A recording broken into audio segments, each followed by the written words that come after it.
بسم الله الرحمن الرحيم السلام عليكم ورحمة الله وبركاته. إن الحمد لله نحمده ونستعينه ونستغفره ونعوذ بالله من شرور أنفسنا ومن سيئات أعمالنا. من يهده الله فلا مضل له ومن يضلل فلا هادي له. وأشهد أن لا إله إلا الله وحده لا شريك له. وأشهد أن محمدا عبده ورسوله. اللهم صل على محمد وعلى آل محمد كما صليت على إبراهيم وعلى آل إبراهيم إنك حميد مجيد. أما بعد فإن خير الكلام كلام الله وخير الهدي هدي محمد صلى الله عليه وسلم وشر الأمور محدثاتها وكل محدثة بدعة وكل بدعة ضلالة. يا أيها الذين آمنوا اتقوا الله حق تقاته ولا تموتن إلا وأنتم مسلمون. സ്നേഹമുള്ള സത്യവിശ്വാസികളെ, സഹോദരി സഹോദരന്മാരെ, സുഹൃത്തുക്കളെ, ഇസ്ലാമിക കുടുംബം എന്ന നമ്മുടെ പഠന പരമ്പരയിൽ വിവാഹവുമായി ബന്ധപ്പെട്ടുകൊണ്ടുള്ള കാര്യങ്ങളെ സംബന്ധിച്ചാണ് നമ്മൾ പറഞ്ഞുകൊണ്ടിരിക്കുന്നത്. ഇസ്ലാമിലെ വിവാഹം വളരെ ലളിതമാണെന്നും ആ ലളിതമായ വിവാഹത്തിൽ സങ്കീർണതകൾ കൊണ്ടുവന്ന് മനുഷ്യനതൊരു ഭാരിച്ച രൂപത്തിലാക്കി തീർത്തത് മനുഷ്യരായ ആളുകൾ തന്നെ ഉണ്ടാക്കിയ കുഴപ്പങ്ങളാണ് എന്നും ആ രംഗത്ത് ഇന്ന് നടമാടിക്കൊണ്ടിരിക്കുന്ന ധൂർത്തുകളും ആഭാസങ്ങളും അധർമ്മങ്ങളുമെല്ലാം കഴിഞ്ഞ നമ്മുടെ അവസരത്തിൽ വിശദീകരിക്കപ്പെട്ടു കഴിഞ്ഞു. ഇസ്ലാം അനുവദിച്ച ഒരുപാട് കാര്യങ്ങൾ ആ രംഗത്ത് നമുക്ക് മാതൃകയാക്കാനുമുണ്ട്. വിവാഹവുമായി ബന്ധപ്പെട്ടുകൊണ്ടുള്ള അനാചാരങ്ങളെ, അധർമ്മങ്ങളെ മാറ്റി നിർത്തുന്ന നമ്മൾ അവയോടനുബന്ധമായി കൊണ്ട് ഇസ്ലാം നമുക്ക് അനുവദിച്ചിട്ടുള്ള കാര്യങ്ങളെ നടപ്പിൽ വരുത്തേണ്ട വിഷയത്തിൽ അലംഭാവം കാണിക്കേണ്ടതില്ല. ഒന്നാമതായി ഇസ്ലാം പറയുന്നത് വിവാഹം പരസ്യപ്പെടുത്തണം എന്നതാണ്. വിവാഹത്തിന്റെ ഒരു പ്രത്യേകത തന്നെ അത് പരസ്യമായിട്ടാണ് അതിന്റെ ഇടപാട് നടക്കുന്നത്. നേരെ എതിരാണല്ലോ വ്യഭിചാരം. അതിന്റെ ഇടപാടുകളെല്ലാം സ്വകാര്യമായിട്ടാണ് നടക്കുന്നത്. അതുകൊണ്ട് തന്നെ അഅ്ലിനുൻ നിക്കാഹ എന്ന് നബി സല്ലല്ലാഹു അലൈഹി വസല്ലം പറയുകയുണ്ടായി. നിങ്ങൾ വിവാഹത്തെ പരസ്യപ്പെടുത്തണം. അത് സ്വകാര്യമായി ചെയ്യേണ്ടുന്ന ഒരു കാര്യമല്ല. കാരണം അടുത്ത കാലം വരെ തികച്ചും അപരിചിതരും അന്യരുമായിരുന്ന ഒരു സ്ത്രീയും പുരുഷനും ഒരു പുതിയ ബന്ധത്തിലേക്ക് അവരുടെ ജീവിതം ആരംഭിക്കുന്നതിന്റെ തുടക്കമാണല്ലോ ഒരു വിവാഹ ഉടമ്പടി എന്ന് പറയുന്നത്. അതുകൊണ്ട് തന്നെ തികച്ചും അന്യരും അപരിചിതരുമായിരുന്ന രണ്ട് വ്യക്തിത്വങ്ങൾ ഇനി രണ്ടുപേരും ഒരുമിച്ച് പുറത്തുപോയി തുടങ്ങും. അതുകൊണ്ട് തന്നെ നാട്ടുകാരറിഞ്ഞില്ലെങ്കിൽ ഈ ഇണകളെക്കുറിച്ച് മോശമായിട്ടായിരിക്കും ചിന്തിക്കുക. അതുകൊണ്ട് തന്നെ ഈ സ്ത്രീയും ഈ പുരുഷനും ഇനി മുതൽ അന്യരല്ല, അവർ വിവാഹിതരാണെന്ന് പരസ്യപ്പെടുത്തണം എന്ന നിലക്ക് നബി സല്ലല്ലാഹു അലൈഹി വസല്ലം പറഞ്ഞതാണ് വിവാഹത്തെ നിങ്ങൾ പരമാവധി പരസ്യപ്പെടുത്തണം എന്നത്. ഇസ്ലാമിലെ വിവാഹം നടക്കണമെങ്കിൽ, അത് സാധുവാകണമെങ്കിൽ അനിവാര്യമായ കാര്യങ്ങളെ സംബന്ധിച്ച് നമ്മൾ മുമ്പ് സൂചിപ്പിച്ചിട്ടുണ്ട്. വരനും അതുപോലെ തന്നെ വധുവിന്റെ രക്ഷിതാവും രണ്ട് സാക്ഷികളും ഉണ്ടായാൽ തന്നെ വിവാഹം സാധുവായി എന്ന് നമ്മൾ മനസ്സിലാക്കുകയുണ്ടായി. അതോടൊപ്പം സാന്ദർഭികമായ നിലക്ക് ആ വിവാഹത്തിന്റെ വാചകങ്ങൾ, അതല്ലെങ്കിൽ ഈജാബ്, ഖബൂൽ എന്നൊക്കെ പറയുന്ന എന്റെ അധീനതയിലുള്ള ഇന്ന സ്ത്രീയെ ഞാൻ താങ്കൾക്ക് വിവാഹം കഴിപ്പിച്ചു തന്നു എന്ന് പറയുന്ന ഈജാബും ഞാനത് സ്വീകരിച്ചിരിക്കുന്നു എന്ന് പറയുന്ന കബൂലും, അതിന് രണ്ട് സാക്ഷികൾ ഉണ്ടാവുകയും ചെയ്യുന്നതോടുകൂടി ഇസ്ലാമിലെ വിവാഹം അവിടെ നടക്കുകയാണ്. എന്നാൽ നമ്മൾ മനസ്സിലാക്കിയിരിക്കേണ്ടുന്ന ഒന്ന് രണ്ട് കാര്യങ്ങൾ ഇതുമായി ബന്ധപ്പെട്ടുകൊണ്ട് നമുക്ക് പറയാനുണ്ട്. വിവാഹത്തിന്റെ ആ കർമ്മം നടക്കുന്നതിനോടനുബന്ധിച്ച് നമ്മുടെയൊക്കെ നാടുകളിൽ നടന്നു വരാറുണ്ട് ഒരു ഉപദേശം, അല്ലെങ്കിൽ നിക്കാഹ് ഖുത്ബ എന്നൊക്കെ നമ്മൾ പറയാവുന്ന ഒരു കാര്യം നമ്മളെല്ലാ ഇടങ്ങളിലും നമ്മൾ കണ്ടുവരാറുണ്ട്. അതൊരു നിർബന്ധ ഘടകമാണ് എന്ന് ആരെങ്കിലും തെറ്റിദ്ധരിച്ചെങ്കിൽ അത് തിരുത്തേണ്ടതുമാണ്. ഒരു നിക്കാഹ് സാധുവാകണമെങ്കിൽ ഏതെങ്കിലും ഒരു മൗലവിയുടെയോ മുസ്ലിയാരുടെയോ കാർമ്മികത്വം ആവശ്യമില്ല. അതല്ലെങ്കിൽ അതിന്റെ മുന്നോടിയായി ഒരു ഖുത്ബ അതിന്റെ ഒരു നിർബന്ധ ഘടകമായിട്ടോ ഒരു ഷർത്തായിട്ടോ ആരും മനസ്സിലാക്കേണ്ടതും ഇല്ല. പലപ്പോഴും ആ ഖുത്ബ ആര് നിർവഹിക്കണം എന്നതിന്റെയൊക്കെ പേരിൽ പല പ്രശ്നങ്ങളും പ്രതിസന്ധികളുമൊക്കെ ഉണ്ടാവുകയും അതിന്റെ കാരണത്താൽ പലപ്പോഴും വിവാഹ വേദികളിൽ വഴക്കുകൾക്കും ഭിന്നതകൾക്കുമൊക്കെ നിമിത്തമായി തീരുമാറ് ഒരു വലിയ പ്രശ്നങ്ങൾ പലയിടത്തും ഉണ്ടാകാറുണ്ട്. വാസ്തവത്തിൽ ആ നേരത്തല്ല നമ്മുടെ വീറും വാശിയും ഒന്നും പ്രകടമാവേണ്ടത്. ഒരു വിവാഹം നടക്കുമ്പോൾ തന്നെ അത് ആരുമായിട്ടാണ് വിവാഹം, അതാണ് കാതൽ. ശിർക്ക് ചെയ്യുന്നവരോ അതുപോലെ തന്നെ ബിദ്അത്തിന്റെ ആളുകളോ ആയിട്ടുള്ള വിവാഹ ബന്ധങ്ങൾ ആദ്യമേ വേണ്ടെന്ന് വെക്കുകയാണ് വേണ്ടത്. അവരോടുള്ള വിവാഹ ബന്ധങ്ങളൊക്കെ തീരുമാനിച്ചു പിന്നെ അവസാനം ഞങ്ങൾക്ക് ഖുത്ബ ഞങ്ങൾക്ക് കിട്ടണം എന്ന് പറഞ്ഞ് പന്തലിൽ വെച്ച് വിവാഹവേദിയിൽ വെച്ച് അതിന്റെ പേരിൽ ഒരു പ്രത്യേകമായ പ്രശ്നങ്ങളും പ്രയാസങ്ങളും ഒക്കെ ഉണ്ടാക്കുന്നതിൽ ഒരർത്ഥവുമില്ല. ഒരു ഖുത്ബയാണ് മലയാളത്തിൽ അല്ലെങ്കിൽ കിട്ടിയാൽ അവിടെ ഒരു ഖുത്ബ നമ്മളെ മൗലവി നടത്തി എന്നതിന്റെ പേരിൽ വലിയ മെച്ചൊന്നുമില്ല. അതിനേക്കാൾ ഉപരി ശ്രദ്ധിക്കേണ്ടത് വിവാഹബന്ധം നടക്കുന്നത് ആരും തമ്മിലാണ്. അവിടെ ഇസ്ലാം പറഞ്ഞല്ലോ, നീ സൗന്ദര്യത്തെക്കാൾ, സൗന്ദര്യം നോക്കിക്കോളൂ, ധനം നോക്കിക്കോളൂ, തറവാടിത്ത മേന്മയൊക്കെ നോക്കിക്കോളൂ, പക്ഷേ ഫദ്ഫർ ബിദാത്തിദ്ദീൻ, മതബോധമുള്ളവളെ, ആദർശബോധമുള്ളവളെ, ദീനുള്ളവളെ കൊണ്ട് നീ വിജയിച്ചോളൂ എന്നാണ് നബി സല്ലല്ലാഹു അലൈഹി വസല്ലം പറഞ്ഞത്.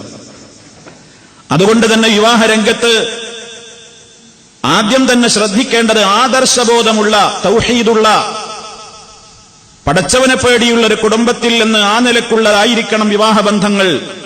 സ്ത്രീയെ തെരഞ്ഞെടുക്കുന്നിടത്തും പുരുഷനെ തെരഞ്ഞെടുക്കുന്നിടത്തുമൊക്കെ മൻ തർലൗന ദീനഹു വ ഖുലുഖഹു എന്നാണല്ലോ നബി സല്ലല്ലാഹു അലൈഹി വസല്ലം പറഞ്ഞത്. ദീനും സ്വഭാവവും അഥവാ ആദർശവും സംസ്കാരവും ഒക്കെ പറ്റിയ ഒരാള്. അപ്പൊ ദീനുള്ളവരെ കൊണ്ട് വിജയിച്ചേക്കുക എന്ന് പറഞ്ഞ ആ രംഗത്ത് അതാണ് ഇസ്ലാം ഏറ്റവും പ്രാധാന്യമായി കാണുന്നതും കാണേണ്ടതും. എന്നാൽ ഇതുമായി ബന്ധപ്പെട്ടുകൊണ്ടുള്ള ഒരു ഖുത്ബയുടെ കാര്യത്തിലുള്ള തർക്കങ്ങൾ, അവിടെ എന്താണ് ഇസ്ലാമികമായിട്ട് അത്തരം ഒരു ഖുത്ബയുടെ വിധി എന്താണ്? വാസ്തവത്തിൽ നിക്കാഹിന്റേതായ കാര്യങ്ങൾ പറയുന്നതിന്റെ മുന്നോടിയായി, അഥവാ ഞാൻ നേരത്തെ സൂചിപ്പിച്ച ഈജാബും ഖബൂലും നടക്കുന്നതിന്റെ മുന്നോടിയായി ഒരു ഖുത്ബ അതല്ലെങ്കിൽ ഒരു പ്രസംഗം നടത്തുന്നത് തെറ്റാണെന്നും അത് നബി സല്ലല്ലാഹു അലൈഹി വസല്ലമയുടെ ചര്യക്ക് വിരുദ്ധമാണെന്നും അത് സമൂഹത്തിൽ നിന്ന് ഉടനെ തന്നെ എടുത്തു നീക്കാൻ മാത്രം ശക്തമായ ഒരു അപരാധമാണ് എന്ന നിലക്കൊക്കെ ഇപ്പൊ ചില കേന്ദ്രങ്ങളിൽ നിന്ന് പലരും സംസാരിച്ച് കേൾക്കുന്നു, കാണുന്നു. എന്നാൽ ഈ വിഷയത്തിൽ നമ്മൾ എന്താണ് മനസ്സിലാക്കിയിരിക്കേണ്ടത്? നബി സല്ലല്ലാഹു അലൈഹി വസല്ലമിന്റെ ഈ വിഷയത്തിലുള്ള ഒരുപാട് കാര്യങ്ങളിൽ അതുമായി ബന്ധപ്പെട്ടുകൊണ്ട് അവയെക്കുറിച്ചൊക്കെ ചർച്ച നടത്തിയിട്ടുള്ള പണ്ഡിത ലോകം ഈ വിഷയത്തിൽ എന്ത് തീരുമാനത്തിലാണ് അവരെത്തിയിട്ടുള്ളത്? വാസ്തവത്തിൽ ഖുത്ബത്തുൽ ഹാജ എന്നറിയപ്പെടുന്ന ഒരു പ്രാരംഭമായ നബി സല്ലല്ലാഹു അലൈഹി വസല്ലമയുടെ പ്രസംഗങ്ങളൊക്കെ ആരംഭിച്ചിരുന്ന ചില പ്രത്യേകമായ വാചകങ്ങളുണ്ട്. അത് നബി സല്ലല്ലാഹു അലൈഹി വസല്ലമ ആരംഭിച്ചിരുന്നത് ഇന്നൽ ഹംദലില്ലാഹ് നഹ്മദുഹു വനസ്തഈനുഹു വനസ്തഗ്ഫിറുഹു വനഊദു ബില്ലാഹി മിൻ ശുറൂരി അൻഫുസിനാ വമിൻ സയ്യിആതി അഅമാലിനാ മൻ യഹ്ദിഹില്ലാഹു ഫലാ മുദില്ല ലഹു വമൻ യുദ്ലിൽ ഫലാ ഹാദിയ ലഹു വഅശ്ഹദു അൻ ലാ ഇലാഹ ഇല്ലല്ലാഹ് വഹ്ദഹു ലാ ശരീക ലഹ് വഅശ്ഹദു അന്ന മുഹമ്മദൻ അബ്ദുഹു വറസൂലുഹു. പറഞ്ഞതിന് ശേഷം പിന്നെ സൂറത്തുൻ നിസായിലെ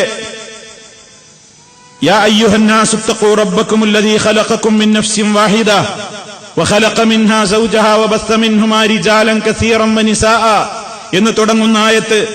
അതുപോലെ തന്നെ യാ അയ്യുഹല്ലദീന ആമനു ഇത്തഖുല്ലാഹ ഹഖ്ക തുഖാതിഹി വലാ തമൂതുന്ന ഇല്ലാ വഅൻതും മുസ്ലിമൂൻ എന്ന ആയത്ത്.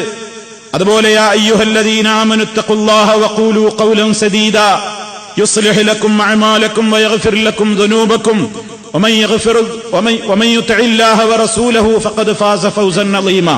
ഇങ്ങനെ 3 ആയത്ത്. അതിന്റെ ശേഷം ഫഇന്ന ഖൈറൽ ഹദീസ് കിതാബുല്ലാഹ് വഖൈറൽ ഹദീ ഹദീ മുഹമ്മദിൻ സ്വല്ലല്ലാഹു അലൈഹി വസല്ലം വശർറൽ ഉമൂരി മുഹദസാതുഹാ വകുല്ലു മുഹദസത്തിൻ ബിദ്അ വകുല്ലു ബിദ്അത്തിൻ ളലാല. ഇത് നബി സല്ലല്ലാഹു അലൈഹി വസല്ലമിന്റെ എല്ലാ പ്രസംഗങ്ങളുടെയും ആമുഖത്തിൽ പ്രവാചകൻ സല്ലല്ലാഹു അലൈഹി വസല്ലം പറയാറുണ്ടായിരുന്നതാണ്. അപ്പൊ നിക്കാഹിന്റേതായ കാര്യങ്ങൾ നടക്കുന്നതിന്റെ മുമ്പ് ഇതും ഒരു നിബന്ധനയൊന്നുമല്ല. നിക്കാഹിന്റെ വാചകങ്ങൾ അങ്ങോട്ടും ഇങ്ങോട്ടും വരനും അതുപോലെ തന്നെ വധുവിന്റെ രക്ഷിതാവും കൈമാറുന്നതിന്റെ മുമ്പേ ഇത് പറയൽ സുന്നത്തുണ്ട്. ഇതാണ് ഖുത്ബത്തുൽ ഹാജ എന്നറിയപ്പെടുന്നത്.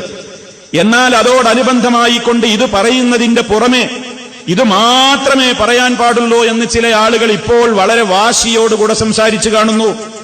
നമ്മുടെയൊക്കെ നാടുകളിൽ നടക്കുന്ന വിവാഹത്തോടനുബന്ധമായി കൊണ്ടൊരു ഉപദേശം നടക്കുന്നത് അതൊരു നബിചര്യക്ക് വിരുദ്ധമാണ് എന്നും അത് ബിദ്അത്ത് എന്ന് പറയണോ വേണ്ടേ എന്നൊക്കെ ഇനി പണ്ഡിതന്മാര് തീരുമാനിക്കട്ടെ എന്നൊക്കെ പറഞ്ഞ് വേറെ ഒരു കാര്യവും അവിടെ വെച്ച് ഒരു ഉത്ബോധനമോ ഉപദേശമോ പറഞ്ഞുകൂടാ എന്നുമൊക്കെ ചില ആളുകൾ ഇപ്പോ വളരെ ആവേശപൂർവ്വം പറഞ്ഞു കാണുന്നുണ്ട്. വാസ്തവത്തിൽ പണ്ഡിതന്മാരോട് ചോദിക്കപ്പെട്ടിട്ടുണ്ട് ഈ വിഷയത്തിൽ എന്താണ് നിലപാട് എന്ന് പണ്ഡിതന്മാരോട് ചോദിക്കപ്പെട്ടിട്ടുണ്ട്. ആ വിഷയത്തിൽ ഞാൻ ഈ നേരത്തെ പറഞ്ഞ കാര്യം വല്ലഫ്ളു ഏറ്റവും ശ്രേഷ്ഠകരമായത് അൻയഫ്തതിഹാഖുൻ നിക്കാഹി ബി ഖുത്ബത്തിൽ ഹാജ. ഖുത്ബത്തുൽ ഹാജ കൊണ്ട് നിക്കാഹിന്റേതായ ആ കരാറ് ആരംഭിക്കലാണ് ഏറ്റവും ശ്രേഷ്ഠകരമായത്. കമാ കാന റസൂലുള്ളാഹി സ്വല്ലല്ലാഹു അലൈഹി വസല്ലം യഫ്തതിഹു ബിഹാ.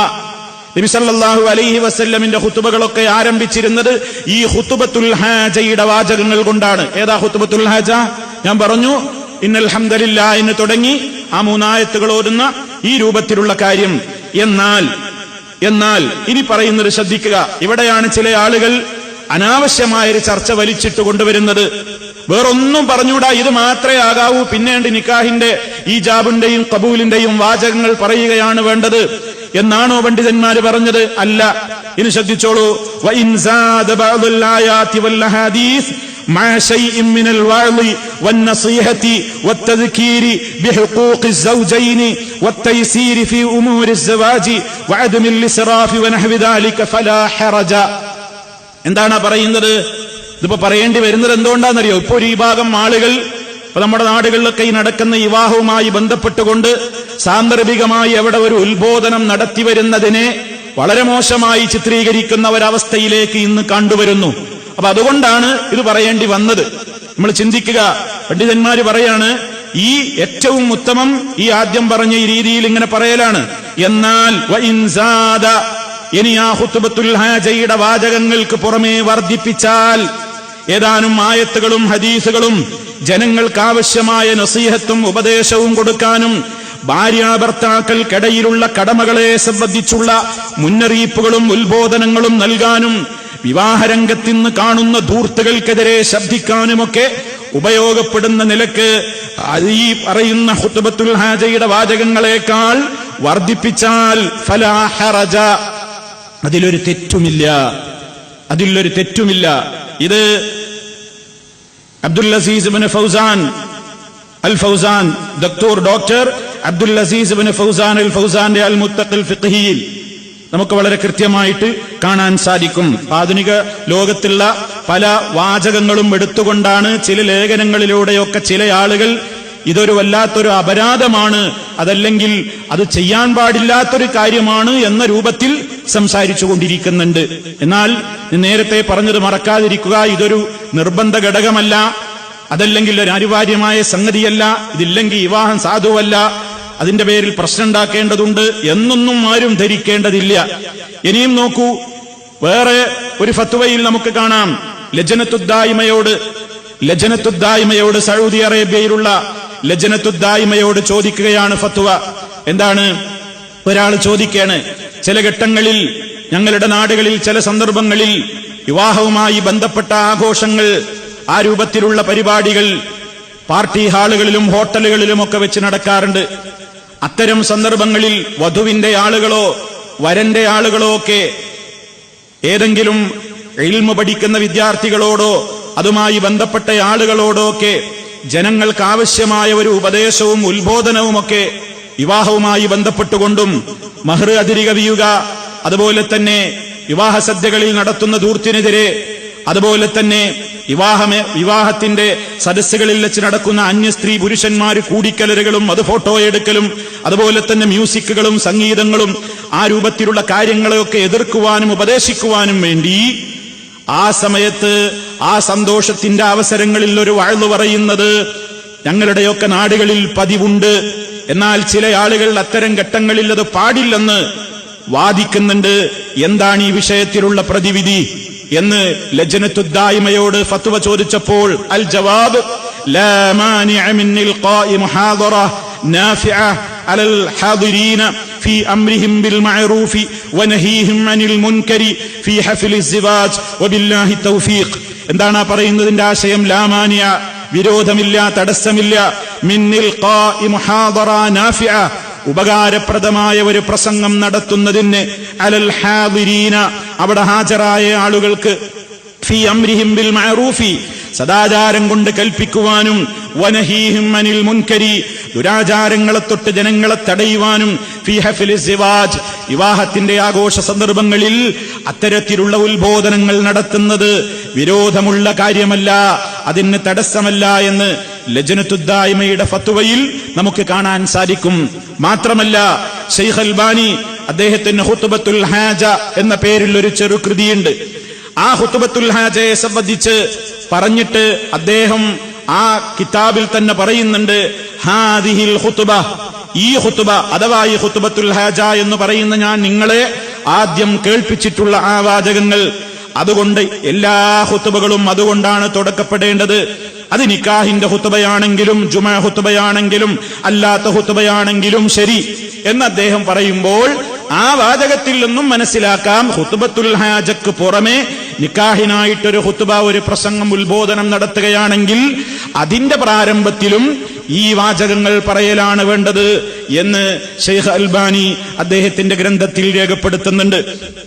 അതുപോലെ തന്നെ സുഹൃത്തുക്കളെ, നമ്മൾ മനസ്സിലാക്കിയിരിക്കേണ്ട കാര്യം, ഈ വിഷയത്തിൽ ധാരാളം പല പണ്ഡിതന്മാരിൽ നിന്നും ഒരുപാട് ഉദ്ധരണികൾ നമുക്ക് കാണാൻ സാധിക്കും. ഉദാഹരണമായി ഷെയ്ഖ് ഇബ്നു ബാസ് റഹിമഹുല്ലാ, ഇതൊക്കെ ഇപ്പൊ പറയേണ്ടി വരുന്നത് എന്തുകൊണ്ടാണ് ഞാൻ നേരത്തെ പറഞ്ഞു.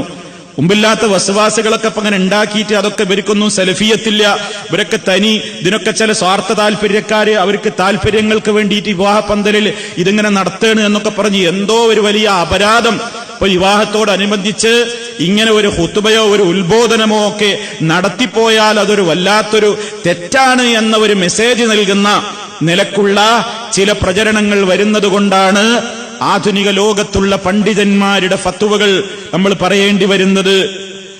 ഒരു ഫത്വ നോക്കൂ, ശൈഖ് ഇബ്നു ബാസ് റഹിമഹുല്ലാ അദ്ദേഹത്തോട് ചോദിക്കാണ്, ഹൽ യുശ്റഉ തദ്കീറുൻ നാസി ഫീ ഹഫലാത്തിസ് സവാജ്, വിവാഹാഘോഷ സന്ദർഭങ്ങളിൽ അത്തരം ഘട്ടങ്ങളിൽ ജനങ്ങൾക്കുള്ള ഉത്ബോധനം ശർഇൽ അനുവദിക്കപ്പെട്ടതാണോ? വലാ സിയമാ, പ്രത്യേകിച്ചും അന്നഹു തജ്തമിഉ ഫിആതുൻ കസീറ ഖദ് ലാ തസ്മഉ ദിക്റ ഇല്ലാ നാദിറ, പലപ്പോഴും അത്തരം സദസ്സുകളിൽ ഉത്ബോധനങ്ങളൊന്നും വേറെ വേദികളിൽ വെച്ച് കേൾക്കാത്ത ആളുകളായിരിക്കും ഇത്തരം വിവാഹവേദികളിൽ ഒരുമിച്ച് കൂടുക. മറ്റവസരങ്ങളിലൊന്നും ഉത്ബോധനങ്ങൾക്ക് കാതുകൊടുക്കാത്ത, അത് കേൾക്കാൻ അവസരം കിട്ടാത്ത ആളുകളായിരിക്കും പലപ്പോഴും വിവാഹവേളകളിൽ ഉണ്ടാവുക. അത്തരം ഘട്ടങ്ങളിൽ ആളുകൾക്ക് ആവശ്യമായ ഉത്ബോധനം പറയുന്നതിന്റെ ശർഈ വീക്ഷണം എന്താണ് എന്ന് അദ്ദേഹത്തോട് ചോദിച്ചപ്പോൾ അദ്ദേഹത്തിന്റെ മറുപടി മിനൽ മുനാസബ് ജിദ്ദൻ തദ്കീറുൽ മുജ്തമിഈന ഫീ ഹഫലാത്തി الزواج من الرجال والنساء بما يجب عليهم من حق الله وطاعته والتعاون على البر والتقوى والتواصي بالحق والحذر من كل ما نهى الله عنه مع التشجيع على الزواج والحث على تقليل التكليف حتى يكثر الزواج والعفاف للرجال والنساء. ഷെയ്ഖ് ബിൻ ബാസ് റഹിമഹുല്ലാഹ് മറുപടി കൊടുക്കുകയാണെന്ന്, വളരെ അനുയോജ്യമായ സാന്ദർഭികം തന്നെയാണെന്ന്. അത്തരം ഘട്ടങ്ങളിൽ ഒരുമിച്ച് കൂടിയിട്ടുള്ള സ്ത്രീകൾക്കും പുരുഷന്മാർക്കും ഉത്ബോധനം കൊടുക്കൽ, അള്ളാഹുവിനോടുള്ള അവരുടെ കടമയും അള്ളാഹുവിനെ അനുസരിക്കേണ്ടുന്നതിന്റെ പ്രാധാന്യവും പുണ്യത്തിലും ഭക്തിയിലും സഹകരിക്കേണ്ടുന്നതിന്റെ കാര്യവും സതുപദേശങ്ങൾ കൊണ്ട് പരസ്പരം സത്യം കൊണ്ട് പരസ്പരം ഉപദേശിക്കുന്നതിന്റെ കാര്യവും അള്ളാഹു വിരോധിച്ചിട്ടുള്ള കാര്യങ്ങളിൽ നിന്ന് വിട്ടുനിൽക്കേണ്ടുന്നതിന്റെ ആവശ്യകതയും അനിവാര്യതയും അതുപോലെ തന്നെ വിവാഹ ജീവിതത്തിലേക്ക് ആവശ്യമായ പ്രോത്സാഹനങ്ങളും ആ രംഗത്തുള്ള ചെലവുകൾ വർദ്ധിച്ചു വരുന്ന സാഹചര്യത്തിൽ ചെലവുകളും ബഡ്ജറ്റുകളും ചുരുക്കാനുള്ള പ്രേരണകളും അങ്ങനെയുള്ള കാര്യങ്ങളൊക്കെ ഉൾക്കൊള്ളിച്ചുകൊണ്ടുള്ള കാര്യങ്ങൾ ഉത്ബോധിപ്പിക്കുന്നത് തികച്ചും സാന്ദർഭികമായി സന്ദർഭത്തിന് യോജിച്ചത് തന്നെയാണ് എന്ന് ഷെയ്ഖ് ഇബ്നു ബാസ് റഹിമഹുല്ലയും ഫത്വ കൊടുത്തതായി കാണാം. അതുപോലെ തന്നെ ഷെയ്ഖ് സാലിഹുൽ ഫൗസാൻ ഹഫിളഹുല്ലാഹ് അദ്ദേഹത്തോടൊരു ചോദ്യം വരുന്നുണ്ട്. മാ ഹുക്മു ഇൽഖാഇൽ കലിമാതി ഫിൽ മുനാസബാത് വഖാസ്സതൻ അസ്സവാജ് സവാൻ കാനത് വഅളിയ ഔ ഗൈരിഹാ. അതായത് ഈ സാന്ദർഭികമായിട്ടുള്ള ഉത്ബോധനങ്ങളുടെ വിധി എന്താണ്? പ്രത്യേകിച്ച് വിവാഹവേളകളിൽ ആ സമയത്തൊരു ഉത്ബോധനവും ഉപദേശവുമൊക്കെ പറയുന്നതിന്റെ വിധി എന്താണ്? അദ്ദേഹത്തിന്റെ മറുപടി, ഇദാ സാറ ഫീഹാ വഅലുൻ വഅംറുൻ ബിൽ മഅറൂഫി വനഹിയുൻ അനിൽ മുൻകർ ലാ ബഅസ ഹാദാ മിനൻ നസീഹ വതഅലീമിൽ ഇൽമിൻ നാഫിഅ. അതായത് ജനങ്ങൾക്ക് ആവശ്യമായ ഉത്ബോധനങ്ങൾ, ഉപദേശങ്ങൾ, സതുപദേശം, നല്ല കാര്യം കൊണ്ട് കൽപ്പിക്കൽ, ചീത്തയായ കാര്യങ്ങളെ, ദുരാചാരങ്ങളെ വിരോധിക്കൽ, അത് തെറ്റുള്ളതല്ല, അതൊരു നസീഹത്തിൽപ്പെട്ടതാണ്. ജനങ്ങൾക്ക് നാഫിയായ ഇൽമു പകർന്നു കൊടുക്കലുമാണ്.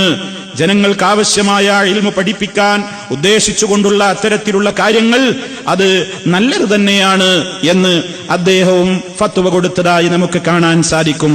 അപ്പൊ സുഹൃത്തുക്കളെ, ഞാനിത് ഇത്രയും സൂചിപ്പിക്കാൻ കാരണം, എവിടെയൊക്കെയോ ചില കേന്ദ്രങ്ങളിൽ നിന്ന് ഇപ്പോൾ നിക്കാഹിന്റെ വേളയിൽ നടക്കുന്ന, നമ്മുടെയൊക്കെ നാടുകളിൽ പണ്ടും നടന്നു വരുന്ന ഇപ്പോഴും നടത്താറുള്ള നിക്കാഹ് ഖുതുബ, അതൊരു വല്ലാത്തൊരു എന്താ പറയേണ്ടത്, ഒരു മോശപ്പെട്ടൊരു സംഗതിയാണ്.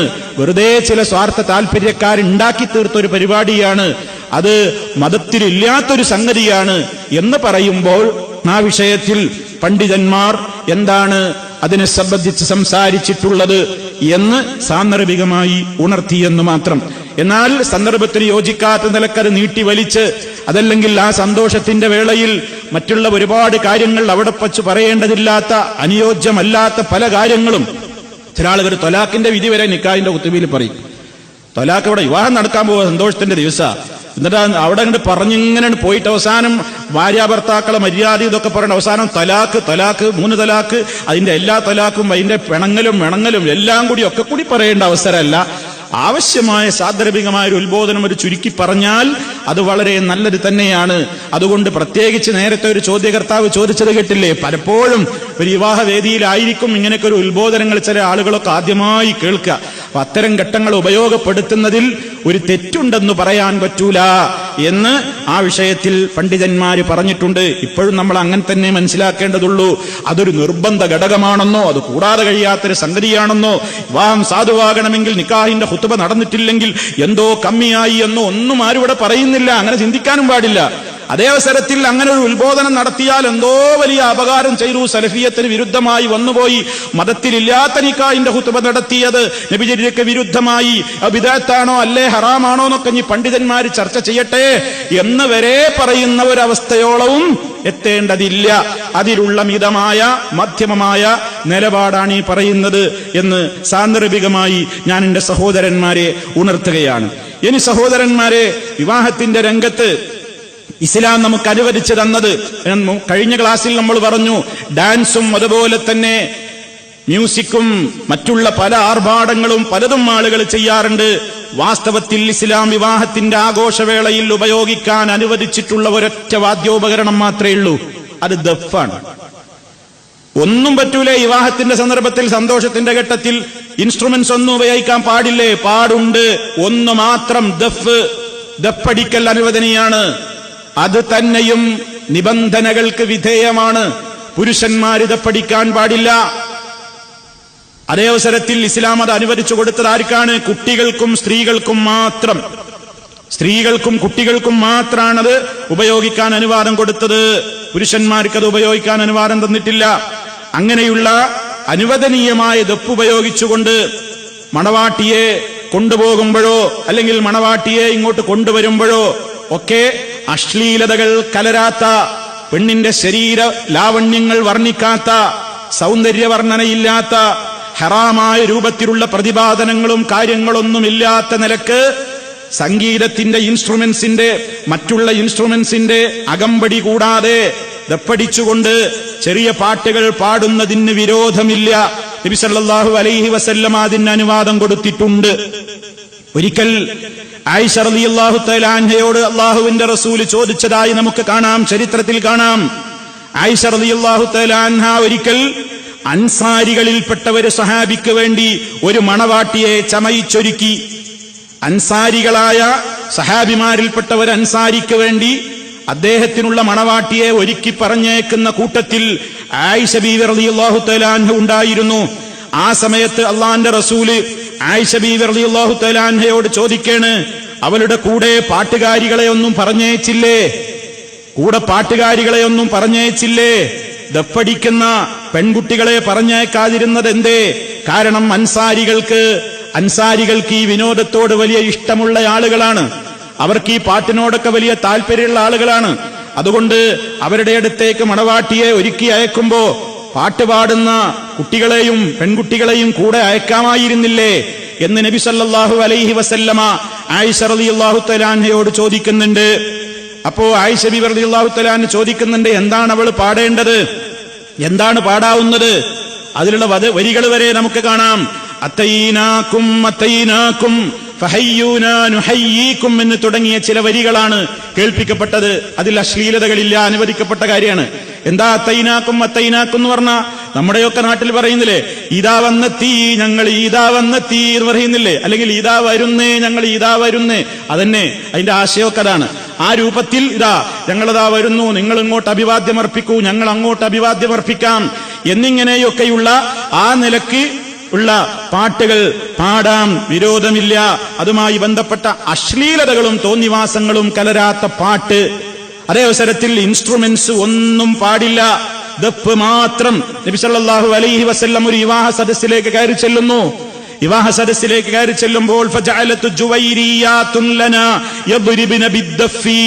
നബി സല്ലല്ലാഹു അലൈഹി വസല്ലമ ഒരു വിവാഹ പന്തലിലേക്ക്, മംഗലപ്പന്തലിലേക്ക് കയറി ചെല്ലുന്ന വേളയിൽ അവിടെയുള്ള ചെറിയ പെൺകുട്ടികൾ ഇങ്ങനെ ദഫടിച്ചുകൊണ്ട് പാട്ടുപാടുന്നുണ്ട്. ദഫടിച്ചുകൊണ്ട് അവരിങ്ങനെ പാട്ടുപാടുന്നുണ്ട്. അവരുടേതായ പിതാക്കന്മാര് ബദർ യുദ്ധ രംഗത്ത് കാണിച്ച ഏറ്റവും വലിയ കൃത്യമായ ധീരതകളെ വർണ്ണിച്ചുകൊണ്ടാണ് അവർ പാടുന്നത്. അങ്ങനെ നബി സല്ലല്ലാഹു അലൈഹി വസല്ലം അങ്ങോട്ട് കടന്നു ചെല്ലുമ്പോൾ പ്രവാചകൻ സല്ലല്ലാഹു അലൈഹി വസല്ലമിനെ കണ്ടപ്പോൾ ഈ കുട്ടികൾ വഫീനാ നബിയ്യുൻ യഅലമു മാ ഫീ ഗദിൻ, നാളെ നടക്കാനിരിക്കുന്ന കാര്യങ്ങൾ അറിയാവുന്ന ഒരു പ്രവാചകൻ ഞങ്ങളിലുണ്ട് എന്ന് പാടുകയുണ്ടായി. എന്താ പറഞ്ഞത്? വഫീനാ നബിയ്യുൻ യഅലമു മാ ഫീ ഗദി, നാളെ വരാൻ പോകുന്ന കാര്യങ്ങളൊക്കെ അറിയാവുന്ന ഒരു നബി ഞങ്ങളിലുണ്ട് എന്ന് പാടിയപ്പോ നബി സല്ലല്ലാഹു അലൈഹി വസല്ലം ആ കുട്ടികളെ വിളിച്ചിട്ട് പറഞ്ഞു, ദഈ ഹാദിഹി, ഇത് പറയാൻ പാടില്ല, ഇത് പറയാൻ പാടില്ല. വഖൂലി ബില്ലദീ കുൻതി തഖൂലീൻ, മുമ്പ് പറഞ്ഞിരുന്നത് പറഞ്ഞോളൂ, എന്നാൽ എന്നെപ്പറ്റി പറഞ്ഞില്ലേ, അത് പറയാൻ പാടില്ല. എന്ത്? നാളെ നടക്കാനിരിക്കുന്ന കാര്യങ്ങൾ അറിയാവുന്ന ഒരു നബി ഞങ്ങളിൽ ഉണ്ടെന്ന് പറഞ്ഞത് നിങ്ങൾ ഇനി ആവർത്തിക്കരുത്. കാരണം ആകാശഭൂമികളിൽ ആരും തന്നെ മറഞ്ഞ കാര്യം അറിയുകയില്ല, ഇല്ലല്ലാഹ്, അല്ലാഹു ഒഴികെ. നബി സല്ലല്ലാഹു അലൈഹി വസല്ലം അവർക്കത് പഠിപ്പിച്ചു കൊടുക്കുകയാണ്. ഇവിടെ നമ്മൾ മനസ്സിലാക്കണം, സാന്ദർഭികമായിട്ട് ഉണർത്തട്ടെ, ഈ ഹദീസ് അള്ളാഹുവിന്റെ നബി സല്ലല്ലാഹു അലൈഹി വസല്ലമ വിവാഹ സദസ്സിലേക്ക് കയറി ചെന്നപ്പോൾ ആ കുട്ടികൾ മറഞ്ഞ കാര്യങ്ങൾ അറിയാവുന്ന ഒരു നബി ഞങ്ങളുടെ കൂട്ടത്തിൽ ഉണ്ടെന്ന് പറഞ്ഞപ്പോ നബി സല്ലല്ലാഹു അലൈഹി വസല്ലം അതിനെ എതിർക്കുകയാണ്. എന്താ കാരണം? അള്ളാന്റെ റസൂലിന് മറഞ്ഞ കാര്യം അറിയൂല, പ്രവാചകന്മാർക്കും അറിയൂല. അള്ളാഹു അറിയിച്ചു കൊടുത്തത് എന്താണെങ്കിൽ അത് മാത്രമാണ് പ്രവാചകന്മാരും അറിയുന്നത്. അല്ലാതെ എല്ലാം അറിഞ്ഞ കാര്യങ്ങളും അറിയാ, ഞങ്ങളുടെ നബിക്ക് അങ്ങനെ അറിയാ എന്ന് പറഞ്ഞാൽ അത് ഇസ്ലാമികമല്ല എന്ന നിലക്ക് ആ കുട്ടികൾ നബിതങ്ങളെ വർണ്ണിച്ചുകൊണ്ട് പറഞ്ഞ ആ വരി നബി സല്ലല്ലാഹു അലൈഹി വസല്ലമ എതിർക്കുകയാണുണ്ടായത്. ഇന്ന് അള്ളാന്റെ റസൂല് നമ്മുടെ മുമ്പിലേക്ക് വരികയാണെങ്കിലോ നബി സല്ലല്ലാഹു അലൈഹി വസല്ലമിനെ വിളിച്ചുകൊണ്ട് എന്തൊക്കെയാ പറയുന്നത്? യാ റസൂലല്ലാഹ്, അള്ളാഹുവിന്റെ റസൂലേ, അങ്ങ് ഞങ്ങളെ കാണുന്നില്ലേ? എത്ര മണിക്കൂറായി ഞങ്ങൾ ഇവിടെ നിൽക്കുന്നു, ഞങ്ങളുടെ കാര്യം ഞങ്ങൾക്ക് സാധിപ്പിച്ചു തരണേ തങ്ങളെ, തങ്ങളെ, തങ്ങളെ എന്ന് പറഞ്ഞിട്ട് അള്ളാഹിന്റെ റസൂലിനെ വിളിച്ചുകൊണ്ട് എല്ലാ കാര്യങ്ങൾക്കും വേണ്ടി നബി സല്ലല്ലാഹു അലൈഹി വസല്ലമിനെ വിളിച്ചു പ്രാർത്ഥിക്കുകയാണ്. മാത്രമല്ല അള്ളാഹുവിന്റെ റസൂൽ സല്ലല്ലാഹു അലൈഹി വസല്ലമ എല്ലാവരുടെ കൂടെയും ഉണ്ട്. നമ്മൾ എന്ത് ചെയ്യുന്നു അത് നബി സല്ലല്ലാഹു അലൈഹി വസല്ലം കാണുന്നുണ്ടെന്നും, നമ്മൾ എന്തൊക്കെ പറയുന്നു അത് നബി സല്ലല്ലാഹു അലൈഹി വസല്ലം കേൾക്കുന്നുണ്ടെന്നും, നമ്മൾ എന്തൊക്കെ കാര്യങ്ങൾ ചെയ്യുന്നു എല്ലാം അറിഞ്ഞുകൊണ്ട് നമ്മുടെ കൂടെ തന്നെ ഉണ്ട് എന്ന് വിശ്വസിക്കൽ നിർബന്ധമാണെന്ന് പലരും പ്രചരിപ്പിച്ചുകൊണ്ടിരിക്കുകയാണ്. വാസ്തവത്തിൽ ആ വിശ്വാസം വഴിപിഴച്ച ശിർക്കൻ വിശ്വാസമാണ്. നബി സല്ലല്ലാഹു അലൈഹി വസല്ലമിനെ സംബന്ധിച്ച് അവിടുത്തെ ജീവിതകാലത്ത് ആ കുട്ടികൾ അങ്ങനെ പാടിയപ്പോൾ നബി സല്ലല്ലാഹു അലൈഹി വസല്ലം അത് തിരുത്തിയിട്ടുണ്ട്, അത് പറയാൻ പാടില്ലെന്ന് പറഞ്ഞു. ഇത് തെളിവായിട്ട് നമ്മൾ അള്ളാഹുവിന്റെ പ്രവാചകനും മറഞ്ഞ കാര്യങ്ങൾ അറിയാം എന്ന് പറയുന്നവരോട് അല്ല, നിങ്ങളുടെ വിശ്വാസം ശരിയല്ല സുഹൃത്തുക്കളെ. പ്രവാചകന്റെ ജീവിതകാലത്ത് വരെ ഇങ്ങനെ കുട്ടികൾ മദ്ഹ് പാടിയപ്പോൾ നബി സല്ലല്ലാഹു അലൈഹി വസല്ലം അനുവദിച്ചു കൊടുത്തിട്ടില്ല എന്ന് ഈ ഹദീസ് കേൾപ്പിച്ചു കൊടുക്കുമ്പോൾ സാധാരണഗതിയിൽ മുസ്ലിയാക്കന്മാർ ഒരു ദുർവ്യാഖ്യാനം പറയാറുണ്ട്. അതെന്താണെന്നറിയോ? അവര് പറയും അത് നബി സല്ലല്ലാഹു അലൈഹി വസല്ലമ ആ കുട്ടികളാ പാടിയ വരി തെറ്റുണ്ടായിട്ട് പറഞ്ഞതല്ല, കുട്ടികൾ പറഞ്ഞ വരി അനിസ്ലാമികമായതുകൊണ്ടോ അതിൽ തെറ്റായ വിശ്വാസമുള്ളത് കൊണ്ടോ അല്ല എതിർത്തത്, മറിച്ച് വിഷയമാറ്റം വേണ്ടാന്നാ നബി സല്ലല്ലാഹു അലൈഹി വസല്ലം പറഞ്ഞത്. മനസ്സിലായോ? എന്താ ഈ വിഷയമാറ്റം? ഇതുവരെ നിങ്ങൾ ചൊല്ലിക്കൊണ്ടിരുന്ന ആ കാവ്യങ്ങൾ തന്നെ ചൊല്ലിയാ മതി. ഇപ്പൊ എന്നെ കണ്ടപ്പോ നിങ്ങളൊരു വിഷയം ചെയ്യണ്ട, ചേഞ്ച് ചെയ്യണ്ട, വിഷയമാറ്റം വേണ്ടെന്നാണ് നബി സല്ലല്ലാഹു അലൈഹി വസല്ലം പറഞ്ഞത്. എന്തൊരു ദുർവ്യാഖ്യാനമാണിത്! കാരണം ഈ ഹദീസ് വിശദീകരിച്ചപ്പോൾ, സ്വഹീഹുൽ ബുഖാരിയിൽ വന്ന ഈ ഹദീസ് വിശദീകരിച്ചപ്പോൾ ബുഖാരിയുടെ വ്യാഖ്യാന ഗ്രന്ഥമായ ഫത്ഹുൽ ബാരിയിൽ ഇബ്നു ഹജറുൽ അസ്ഖലാനി റഹിമഹുള്ള പ്രത്യേകം എടുത്തു പറഞ്ഞു, നബി സല്ലല്ലാഹു അലൈഹി വസല്ലമ കുട്ടികളെ ഇത് വിരോധിക്കാൻ കാരണം ഇത് മിനൽ ലിത്റാഇൽ മൻഹിയി അൻഹു, നബി സല്ലല്ലാഹു അലൈഹി വസല്ലമ വിരോധിച്ച അമിത പ്രശംസയിൽ ഇത് പെടും എന്നുള്ളത് കൊണ്ടാണ്. നബി തങ്ങൾ പറഞ്ഞിട്ടുണ്ട്, ലാ തുത്റൂനി കമാ അത്റത്തിൻ നസാറ ഈസ ഇബ്നു മറിയം, മറിയമിന്റെ പുത്രൻ ഈസ നബി അലൈഹിസ്സലാമിനെ ക്രിസ്ത്യാനികൾ പരിധി വിട്ട് പ്രശംസിച്ചതുപോലെ നിങ്ങൾ എന്നെ പരിധി വിട്ട് പുകഴ്ത്തരുത്, പ്രശംസിക്കരുത്. നബി സല്ലല്ലാഹു അലൈഹി വസല്ലം വിരോധിച്ച അമിത പ്രശംസയിൽ ഇത് പെടും എന്നുള്ളത് കൊണ്ടാണ് നബി സല്ലല്ലാഹു അലൈഹി വസല്ലം കുട്ടികളോട് അരുത് എന്ന് പറഞ്ഞത്. അതല്ലാതെ മുസ്ലിയാക്കന്മാര് ദുർവ്യാഖ്യാനിക്കാറുള്ളത് പോലെ വിഷയമാറ്റം വേണ്ട, പറയുന്ന വിഷയത്തിൽ നിന്ന് നീ എന്നെ കണ്ടപ്പോ ഒന്ന് മാറ്റണ്ട എന്ന നിലക്കല്ല എന്നുകൂടി സാന്ദർഭികമായിട്ട് ഓർമ്മപ്പെടുത്തുകയാണ്. അപ്പൊ സുഹൃത്തുക്കളെ, നമ്മളെ വിഷയം അതല്ല. വിവാഹത്തോടനുബന്ധിച്ചുകൊണ്ട് ചെറിയ കുട്ടികൾ അതല്ലെങ്കിൽ സ്ത്രീകൾ അവരുടേതായ വേദികളിൽ അന്യ പുരുഷന്മാർക്ക് മുമ്പിലോ അന്യ പുരുഷന്മാരുടെ അടുത്തേക്കോ വരാതെ അവരുടേതായ സ്വകാര്യതകളിൽ നിന്നുകൊണ്ട് മുതിർന്ന സ്ത്രീകളും അതുപോലെ തന്നെ ചെറിയ കുട്ടികളും ദപ്പടിച്ച് പാട്ടുപാടുന്നുവെങ്കിൽ അത് വിവാഹരംഗത്ത് പ്രോത്സാഹിപ്പിക്കപ്പെട്ട കാര്യം തന്നെയാണ്, വിരോധിക്കപ്പെട്ട സംഗതിയല്ല. എന്നാൽ അതിന്റെ മറകിട്ട് പിടിച്ചിട്ട് ആ തലേന്ന് തന്നെ ഗാനമേളയും ഡാൻസും ആട്ടവും പാട്ടും കൂത്തും അതുപോലെ തന്നെ അന്യ സ്ത്രീ പുരുഷന്മാരെ ഒന്നിച്ച് സങ്കലനവും അത് ക്യാമറയിൽ ഒപ്പിയെടുക്കലും ആ രൂപത്തിലുള്ള എല്ലാ രൂപത്തിലുള്ള കാര്യങ്ങളും, എത്രത്തോളം പെണ്ണിനെ വരെ സ്റ്റേജിൽ അണിയിച്ചൊരുക്കി നിർത്തിയിട്ട് പെണ്ണിനെ കൊണ്ട് വരെ ഡാൻസ് ചെയ്യിപ്പിക്കാൻ വേണ്ടി രക്ഷിതാക്കൾ പ്രോത്സാഹിപ്പിക്കുന്ന നിർബന്ധിക്കുന്ന ചടങ്ങുകൾ വരെ ഇന്ന് സോഷ്യൽ മീഡിയകളിൽ പ്രസിദ്ധമാണ്.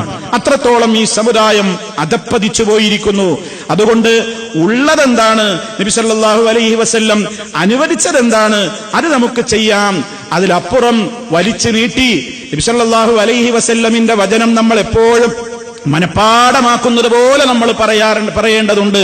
എന്താണ് ഈ കാലഘട്ടത്തിൽ ഈ കാലഘട്ടത്തിൽ എല്ലാ ഇൻസ്ട്രുമെന്റ്സും അനുവദനീയമാണെന്നും ഉപയോഗിക്കാമെന്നും അത് മുഖേന പാട്ടുകൾ പാടാമെന്നുമൊക്കെ ഒരു വിഭാഗം ദീനിന്റെ വക്താക്കളായി ചമഞ്ഞുകൊണ്ട് പറയുമ്പോ നബി സല്ലല്ലാഹു അലൈഹി വസല്ലമിന്റെ വചനം നമ്മൾ മറന്നു പോകരുത്. ലയകൂനന്ന മിൻ ഉമ്മത്തി അഖ്വാമുൻ യസ്തഹില്ലൂനൽ ഹിറ വൽ ഹരീറ വൽ ഖംറ വൽ മആസിഫ. എന്റെ സമുദായത്തിൽ നിന്ന് ഒരു വിഭാഗം ആളുകൾ ഉണ്ടായിത്തീരുക തന്നെ ചെയ്യും. നബി സല്ലല്ലാഹു അലൈഹി വസല്ലമിന്റെ പ്രവചനാണ്. അല്ലാഹുവിന്റെ റസൂൽ പറയാണ്, എന്റെ ഉമ്മത്തിൽ നിന്ന്, എന്റെ സമുദായത്തിൽ നിന്ന് ചില ആളുകൾ ഉണ്ടായിത്തീരുക തന്നെ ചെയ്യും. അവരെന്ത് ചെയ്യും? യസ്തഹില്ലൂന, ഹലാലാണെന്ന് പറയും, ഹലാലാക്കി കൊടുക്കും. അപ്പൊ ഹലാലാക്കി കൊടുക്കുക എന്നുള്ള വാചകത്തിൽ നിന്ന് തന്നെ മനസ്സിലായി എന്ത്? ശേഷം പറയാൻ പോകുന്ന സംഗതികളൊക്കെ എന്താണ്? ഹറാമുകളാണ്. ഹലാലാണെങ്കിൽ പിന്നെ ഹലാലാക്കും എന്ന് പറയേണ്ട കാര്യമുണ്ടോ? അപ്പൊ ഇനി പറയാൻ പോകുന്ന 4 സംഗതിയും ഹറാമാണ്. ആ ഹറാമ് ഹലാലാണ് എന്ന് പറയുന്ന, അതൊന്നും കുഴപ്പമില്ല, അതൊക്കെ ആവശ്യം തന്നെയാണ് എന്നൊക്കെ പറയുന്ന ആളുകൾ വരാൻ പോകുന്നു എന്ന് മഹാനായ നബി സല്ലല്ലാഹു അലൈഹി വസല്ലം ഏതൊക്കെയാ എണ്ണിയത്? അൽ ഹിറ, ഒന്ന് വ്യഭിചാരം, മറ്റൊന്ന് വൽ ഹരീർ. വൽ ഹരീർ പുരുഷനെ സംബന്ധിച്ചിടത്തോളം സിൽക്ക് വസ്ത്രം ധരിക്കൽ, പട്ട് ധരിക്കൽ. അതുപോലെ തന്നെ വൽ ഖംർ, മദ്യം. അതുപോലെ തന്നെ വൽ മആസിഫ്, സംഗീതോപകരണങ്ങൾ. ഇതൊക്കെ ഹലാലാക്കി കൊടുക്കുന്ന ഒരു കാലം വരുമെന്ന് നബി സല്ലല്ലാഹു അലൈഹി വസല്ലം പറഞ്ഞു. ഇന്ന് പലപ്പോഴും ഇതിനെ എതിർക്കുന്ന ആളുകൾ സമൂഹത്തിൽ ഒറ്റപ്പെടലിന്റെ ഒരവസ്ഥയിലാണ് ഇന്നുള്ളത്. ഇതിനെ എതിർക്കുന്നവരെന്ന് ഒറ്റപ്പെടുകയാണ്. കാരണം എന്താ? എല്ലാ മതസംഘടനകളും അതിൽ അനുകൂലമാണ്. എല്ലാ മതസംഘടനകളും അതിനനുകൂലാണ്. അത് വേണമെന്നും അത് ആവശ്യമാണെന്നും അതിൽ തെറ്റില്ലാന്നും അത് ഹറാമാന്ന് പറയാൻ പാടില്ലാന്നും അതിലൊന്നും യാതൊരു തകരാറുമില്ലാന്നും ഒക്കെ പറഞ്ഞ് ഫത്വകൾ കൊടുക്കുന്ന എമ്പാടും ആളുകളുണ്ട്. പക്ഷേ സത്യം എത്ര ആളുകൾ നിഷേധിച്ചാലും അത് സത്യമല്ലാതിരിക്കില്ലല്ലോ. അതുകൊണ്ട് സുഹൃത്തുക്കളെ, ഈ വചനങ്ങളെ നമ്മൾ ശ്രദ്ധയിൽ നമ്മുടെ മനസ്സിൽ ഉണ്ടാകണം. ഇസ്ലാം നമുക്ക് അനുവദിച്ചിട്ടില്ലാത്ത ഇത്തരത്തിലുള്ള ഈ മ്യൂസിക്കുകൾ, അതിന്റെ ഉപയോഗം അത് നമുക്ക് പാടില്ലാത്തത് തന്നെയാണ് എന്നതാണ് നമുക്ക് ഇസ്ലാമികമായ പ്രമാണങ്ങളിൽ നിന്ന് മനസ്സിലാക്കുവാൻ സാധിക്കുന്നത്. അള്ളാഹു നേരിന്റെ മാർഗത്തിൽ എല്ലാവരെയും ഉറപ്പിച്ചു നിർത്തി തരുമാറാകട്ടെ. ഇനി സഹോദരന്മാരെ, വിവാഹത്തിന്റെ ദിവസം പലപ്പോഴും സന്തോഷത്തിന്റെ ദിവസമാണ്, ആഹ്ലാദത്തിന്റെ ദിവസമാണ്, അള്ളാഹുവിനോട് ഏറെ നന്ദി കാണിക്കേണ്ട ദിവസമാണ്. പക്ഷേ വിവാഹവുമായി അനുബന്ധിച്ചുകൊണ്ട് ഒരു കണക്കെടുപ്പ് പരിശോധിച്ചു നോക്കിയാൽ 90% ആളുകൾക്കും അന്ന് നിസ്കാരമില്ല. 90% ആളുകൾക്കും അന്നത്തെ ദിവസം നിസ്കാരമില്ല. പ്രത്യേകിച്ച് പെണ്ണുങ്ങൾ. സ്ത്രീകൾ അന്ന് നിസ്കരിക്കല്ല. പുരുഷന്മാര് ചിലപ്പഞ്ഞ് കുറച്ചൊക്കെ ഒരു നിസ്കാരത്തോട് വലിയ എതിർപ്പൊന്നുമില്ലാത്തവരാണെങ്കിൽ അപ്പുറത്തുപുറത്തുള്ള പള്ളിയിലേക്കൊക്കെ പോയിട്ടോ നിസ്കാരത്തിനോ ഒക്കെ പങ്കെടുക്കും. ഇനി സ്ത്രീകളെ സംബന്ധിച്ചിടത്തോളം അവരിലും ഭക്തകളായ സ്ത്രീകൾ അവർ എവിടെയാണ് വന്നെത്തിയുള്ളതെങ്കിലും അവിടെ നിസ്കരിക്കാനുള്ള സംവിധാനങ്ങൾ അവർ അന്വേഷിക്കും. ഒരാൾക്ക് കഷ്ടിച്ച് നിന്ന് നിസ്കരിക്കാവുന്ന ഒരു ഏരിയയെങ്കിലും അവർ കണ്ടെത്തിയിട്ട് നിസ്കരിക്കും. അങ്ങനെയുള്ള ഭക്തകളായ സ്ത്രീകളുണ്ട്. എന്നാൽ 95% ആളുകളും എന്താ ചെയ്യാറുള്ളത്? അന്നത്തെ ദിവസം നിസ്കരിക്കൂല. കാരണം എന്താ? അന്ന് അതിന്റെ പുതുക്കം വരലും പോകലും, പുതിയാപ്പള വരലും പുതിയാപ്പളിനെ കാണലും അതിൻ്റെതും മറ്റതും ഫോട്ടോയും അതും ഇത് തിരക്കിലല്ലേ, വല്ലാത്ത സൽക്കർമ്മങ്ങളല്ലേ നടക്കുന്നത്. അപ്പൊ അതുകൊണ്ട് തന്നെ ഇതിനെ സംബന്ധിച്ചുള്ള ചിന്തയില്ല. പല സ്ത്രീകളും പറയും എന്താണ്, നിസ്കാരപ്പ ഇവിടുന്ന് അത് ശരിയാവില്ല, ഇവിടുന്ന് ഇപ്പൊ നിസ്കരിച്ചാൽ മനസ്സിന് റാഹത്ത് കിട്ടൂല, അതുകൊണ്ട് ഞാൻ കല്യാണമൊക്കെ കഴിഞ്ഞ് പുതുക്കൊക്കെ കഴിഞ്ഞ് വീട്ടിലെത്തിയിട്ട് ളുഹ്ർ അസ്റൊക്കെ ഒന്നിച്ച് ഞാൻ ഖളാ വീട്ടും. അങ്ങനെ ഒരു ഖളാ വീട്ടലുണ്ടോ ഇസ്ലാമിൽ? മനഃപൂർവ്വം നിസ്കാരം ഒഴിവാക്കിയിട്ട് ഖളാ വീട്ടിയാൽ ശരിയാവോ? ഖളാ എന്ന് പറയുന്നത് തന്നെ എപ്പോഴാ? ഒരാൾ സംസ്കാരത്തിന്റെ സമയമായി അയാൾ ഉറങ്ങിപ്പോയി, മനഃപൂർവ്വമല്ല, അയാൾ ഉറങ്ങിപ്പോയി, എന്നാ അയാൾക്ക് ഖളാ ഉണ്ട്. ഒരാൾ മറന്നു, നിസ്കാരം ഒരാൾ മറന്നു, സംഭവിക്കാലോ, മറന്നുപോയി എങ്കിൽ ഓർമ്മ വരുമ്പോ തന്നെ അദ്ദേഹത്തിന്റെ സമയാണ്. അതാ ഇതന്നെയാണ്. അതല്ലാത്ത നിലക്കുള്ളൊരു ഖളാഇനെവിടെയാ പ്രസക്തിയുള്ളത്? മനഃപൂർവ്വം നിസ്കാരം ഒഴിവാക്കുക. എന്നിട്ട് എന്റെ എല്ലാ ജോലിയും കഴിഞ്ഞിട്ട്, പണ്ടിന്റെ നമ്മുടെ നാട്ടിൻപുറങ്ങളിലൊക്കെ ആളുകൾ രാവിലെ സുബഹിക്ക് വേണമെങ്കിൽ നിസ്കരിച്ചിട്ടാണ് പോകും, പിന്നെ ഒരു നിസ്കാരമില്ല, പിന്നെ എല്ലാം കഴിഞ്ഞ് കുളിയൊക്കെ കഴിഞ്ഞ് വന്നിട്ട് പിന്നെ അങ്ങനെ കാണാം ഒരുപാട് നിസ്കരിക്കണം. ളുഹ്റാദ് നിസ്കരിച്ച്, അസർ നിസ്കരിച്ച്, മഗ്രിബ് നിസ്കരിച്ച്, ഈശ നിസ്കരിച്ച്, എല്ലാം. ആർക്ക് വേണം ഇത്? അല്ലാഹു തആല സ്വീകരിക്കോ? ഇന്ന സ്വലാത്ത കാനത്ത് അലൽ മുഅ്മിനീന കിതാബൻ മൗഖൂതാ. മുഅ്മിനീങ്ങൾക്ക് സമയബന്ധിതമായ ഇബാദത്താണ് നിസ്കാരം. നമുക്ക് തോന്നുന്ന പോലെ നിസ്കരിച്ചിട്ട് എന്താ കാര്യം? ളുഹർ ആകുന്നതിന്റെ മുമ്പ് ളുഹർ നിസ്കരിച്ചാൽ സ്വീകരിക്കാത്തതുപോലെ ളുഹറിന്റെ സമയം കഴിഞ്ഞ ഒരു കാരണമില്ലാതെ നിസ്കരിച്ചാൽ ളുഹറും സ്വീകാര്യമാവില്ല. സമയത്തിന് മുമ്പ് നിസ്കരിച്ചാൽ സ്വീകാര്യമാവാത്തതുപോലെ സമയം കഴിഞ്ഞാലും കാര്യമില്ലാണ്. അതുകൊണ്ട് അത് വളരെ ശ്രദ്ധിക്കണം. വിവാഹം തീരുമാനിക്കുന്ന വേളകളിൽ എന്റെ ഈ ശബ്ദം ശ്രവിക്കുന്ന മുഴുവൻ ആളുകളോടും പറയാണ്, ഏത് ഓഡിറ്റോറിയങ്ങളിലാവട്ടെ, പന്തലുകളിലാവട്ടെ, വീട്ടിലാവട്ടെ, എവിടെയാവട്ടെ, നിസ്കരിക്കാനുള്ള സംവിധാനത്തെക്കുറിച്ച് വിവാഹവുമായി ബന്ധപ്പെട്ട രക്ഷാധികാരികൾ വളരെ മുന്നൊരുക്കം നടത്തേണ്ടതുണ്ട്. അവിടെ വരുന്ന ഒരു വ്യക്തിക്കും നിസ്കാരം നഷ്ടപ്പെടാൻ കാരണമാകരുത്. അതുകൊണ്ട് നിസ്കാരത്തിനുള്ള കാര്യങ്ങൾ ശ്രദ്ധിക്കണം. സ്ത്രീകളുടെ കാര്യത്തിൽ അവർക്കും ശ്രദ്ധ വേണം. വേറെ ചില സ്ത്രീകൾ പറയും, എന്താണ്, നിസ്കരിക്കാനൊക്കെ സൗകര്യമുണ്ട്, പക്ഷെ ഞാൻ പെട്ട ഡ്രസ്സ് അത്രയാണ് പോരാ. അവള് ഹറാമിന്റെ ഡ്രസ്സ് ഇട്ട് വന്നിട്ടുള്ളത്, ടൈറ്റ് ചുരിദാറും, അത് പിന്നെ കയ്യും കാലും പലയിടത്തും തുറന്നിട്ടും അകത്തിട്ടും എല്ലാ രൂപത്തിലൊക്കെ ഉള്ളതാണ് ഇട്ടിട്ടുള്ളത്. പല പേരുകളിൽ അറിയപ്പെടുന്ന ഡ്രസ്സുകളുടെ വാഴുന്ന കാലഘട്ടമാണിത്. അപ്പൊ ആ രൂപത്തിലാണ് ഡ്രസ്സ്. കാരണം ഖുർആൻ ക്ലാസ്സിന് പോകുമ്പോഴോ പള്ളിയിൽ പോകുമ്പോഴോ ഒക്കെ ചിലപ്പോ പർദ്ദയൊന്ന് വേണം വേണ്ട എന്ന് വിചാരിച്ച് വാരി ഇടും. അതേ അവസരത്തിൽ പാർക്കിൽ പോകുമ്പോ, പാർട്ടിക്ക് പോകുമ്പോ, അതുപോലെ തന്നെ ഗെറ്റ് ടുഗദറിന് പോകുമ്പോ, വിവാഹ വലീമക്ക് പോകുമ്പോ, അത്തരത്തിലുള്ള സൽക്കാരങ്ങൾക്ക് പോകുമ്പോ അന്നൊക്കെ ഒന്ന് അണിഞ്ഞൊരുങ്ങി ഒന്ന് സാരിയൊക്കെ എടുത്തൊന്ന് മൊഞ്ചൊക്കാക്കി ലിപ്സ്റ്റിക് ഇട്ട് കുറച്ച് ചായം പൂശി ആ നിലക്കുള്ള എല്ലാ ആർഭാടങ്ങളോടുകൂടെ പോയിട്ടില്ലെങ്കിൽ പിന്നെ എന്തിനാപ്പ ജീവിതം എന്നാണ് പലരും ചോദിക്കുന്നത്. എന്നാൽ പ്രിയപ്പെട്ട സഹോദരി, ചിന്തിക്കുക, നിങ്ങൾക്ക് ആ വസ്ത്രം കൊണ്ട് നിസ്കരിക്കാൻ കഴിയില്ലെന്ന കുറ്റബോധം തോന്നുന്നുവെങ്കിൽ ആ വസ്ത്രം നിഷിദ്ധമാണ് എന്ന് നിങ്ങൾ തന്നെ പറയുന്നു എന്നാണ് അർത്ഥം. അത് റബ്ബിന് ഇഷ്ടപ്പെട്ട വേഷമല്ല.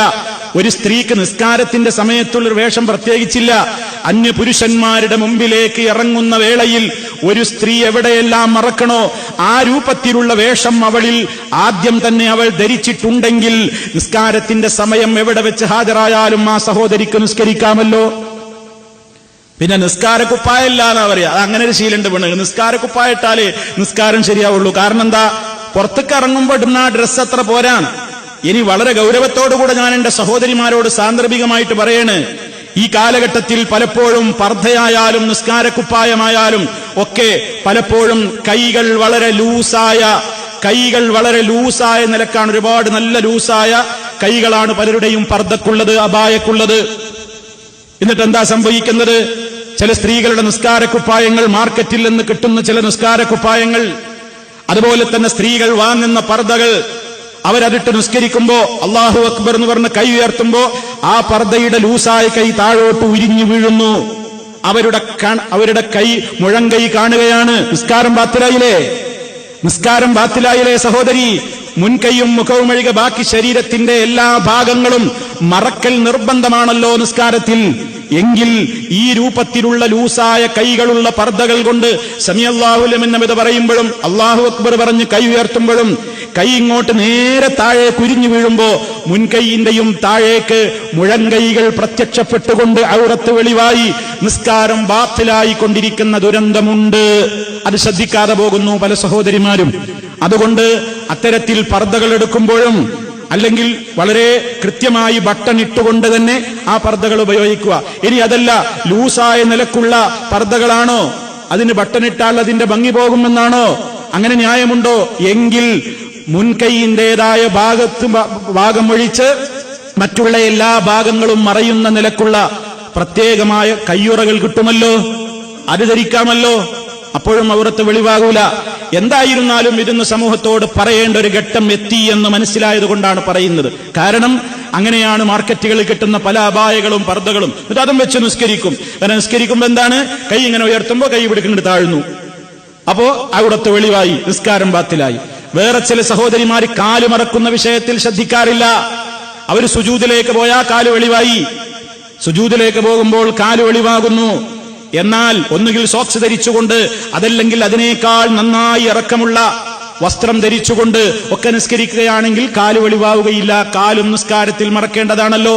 അപ്പൊ വിവാഹരംഗത്തൊക്കെ അത് പ്രത്യേകിച്ചും തീരെ ശ്രദ്ധിക്കൂല. കാരണം അന്നുള്ളതിൽക്ക് വെച്ച് ഏറ്റവും ടൈറ്റും മോഡലും ഒക്കെയുള്ള വസ്ത്രങ്ങൾ കൊണ്ടാ പോവുക. പിന്നെന്ത് നിസ്കാര? അവ നിസ്കാരം തന്നെ പലപ്പോഴും ഉപേക്ഷിക്കാൻ ഇതൊക്കെ പലരും കാരണമായി പറയും. ഇതൊന്നും ഒരു കാരണമായി കാണരുത്. യുദ്ധരംഗത്ത് വരെ ഇസ്ലാം പറഞ്ഞത് ഫഇൻ ഖിഫ്തും ഫരിജാലൻ ഔ റുക്ബാനാ, നടന്നുകൊണ്ടും വാഹനത്തിലായിക്കൊണ്ടും ഓടിക്കൊണ്ടുമൊക്കെ നിസ്കാരത്തിന്റെ സമയമായാൽ നിർവഹിക്കേണ്ടുന്ന മഹത്തായ ഇബാദത്താണ് നിസ്കാരം. അത്ര ഗൗരവം. ഓർമ്മയുണ്ടോ? നിൽക്കാൻ കഴിയുമെങ്കിൽ അങ്ങനെ, ഇല്ലെങ്കിൽ ഇരിക്കുക, അതിനും കഴിയില്ലേ കിടക്കുക.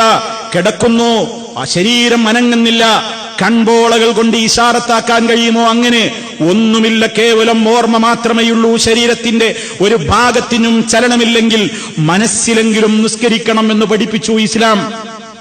അത്ര പ്രാധാന്യമുള്ള നിസ്കാരം പുതുക്കത്തിന് പോകുകയാണ്, സൽക്കാരത്തിന് പോകുകയാണ്, കല്യാണത്തിന് പോകുകയാണ്, പാർട്ടിക്ക് പോകുകയാണ് എന്നൊക്കെ പറഞ്ഞുകൊണ്ട് ലാഘവത്വത്തോടുകൂടിയത് ഒഴിവാക്കിക്കളയുന്ന മുസ്ലിം സമുദായം വല്ലാത്തൊരു ദുരന്തത്തിലേക്കാണ് കൂപ്പുകുത്തിക്കൊണ്ടിരിക്കുന്നത്.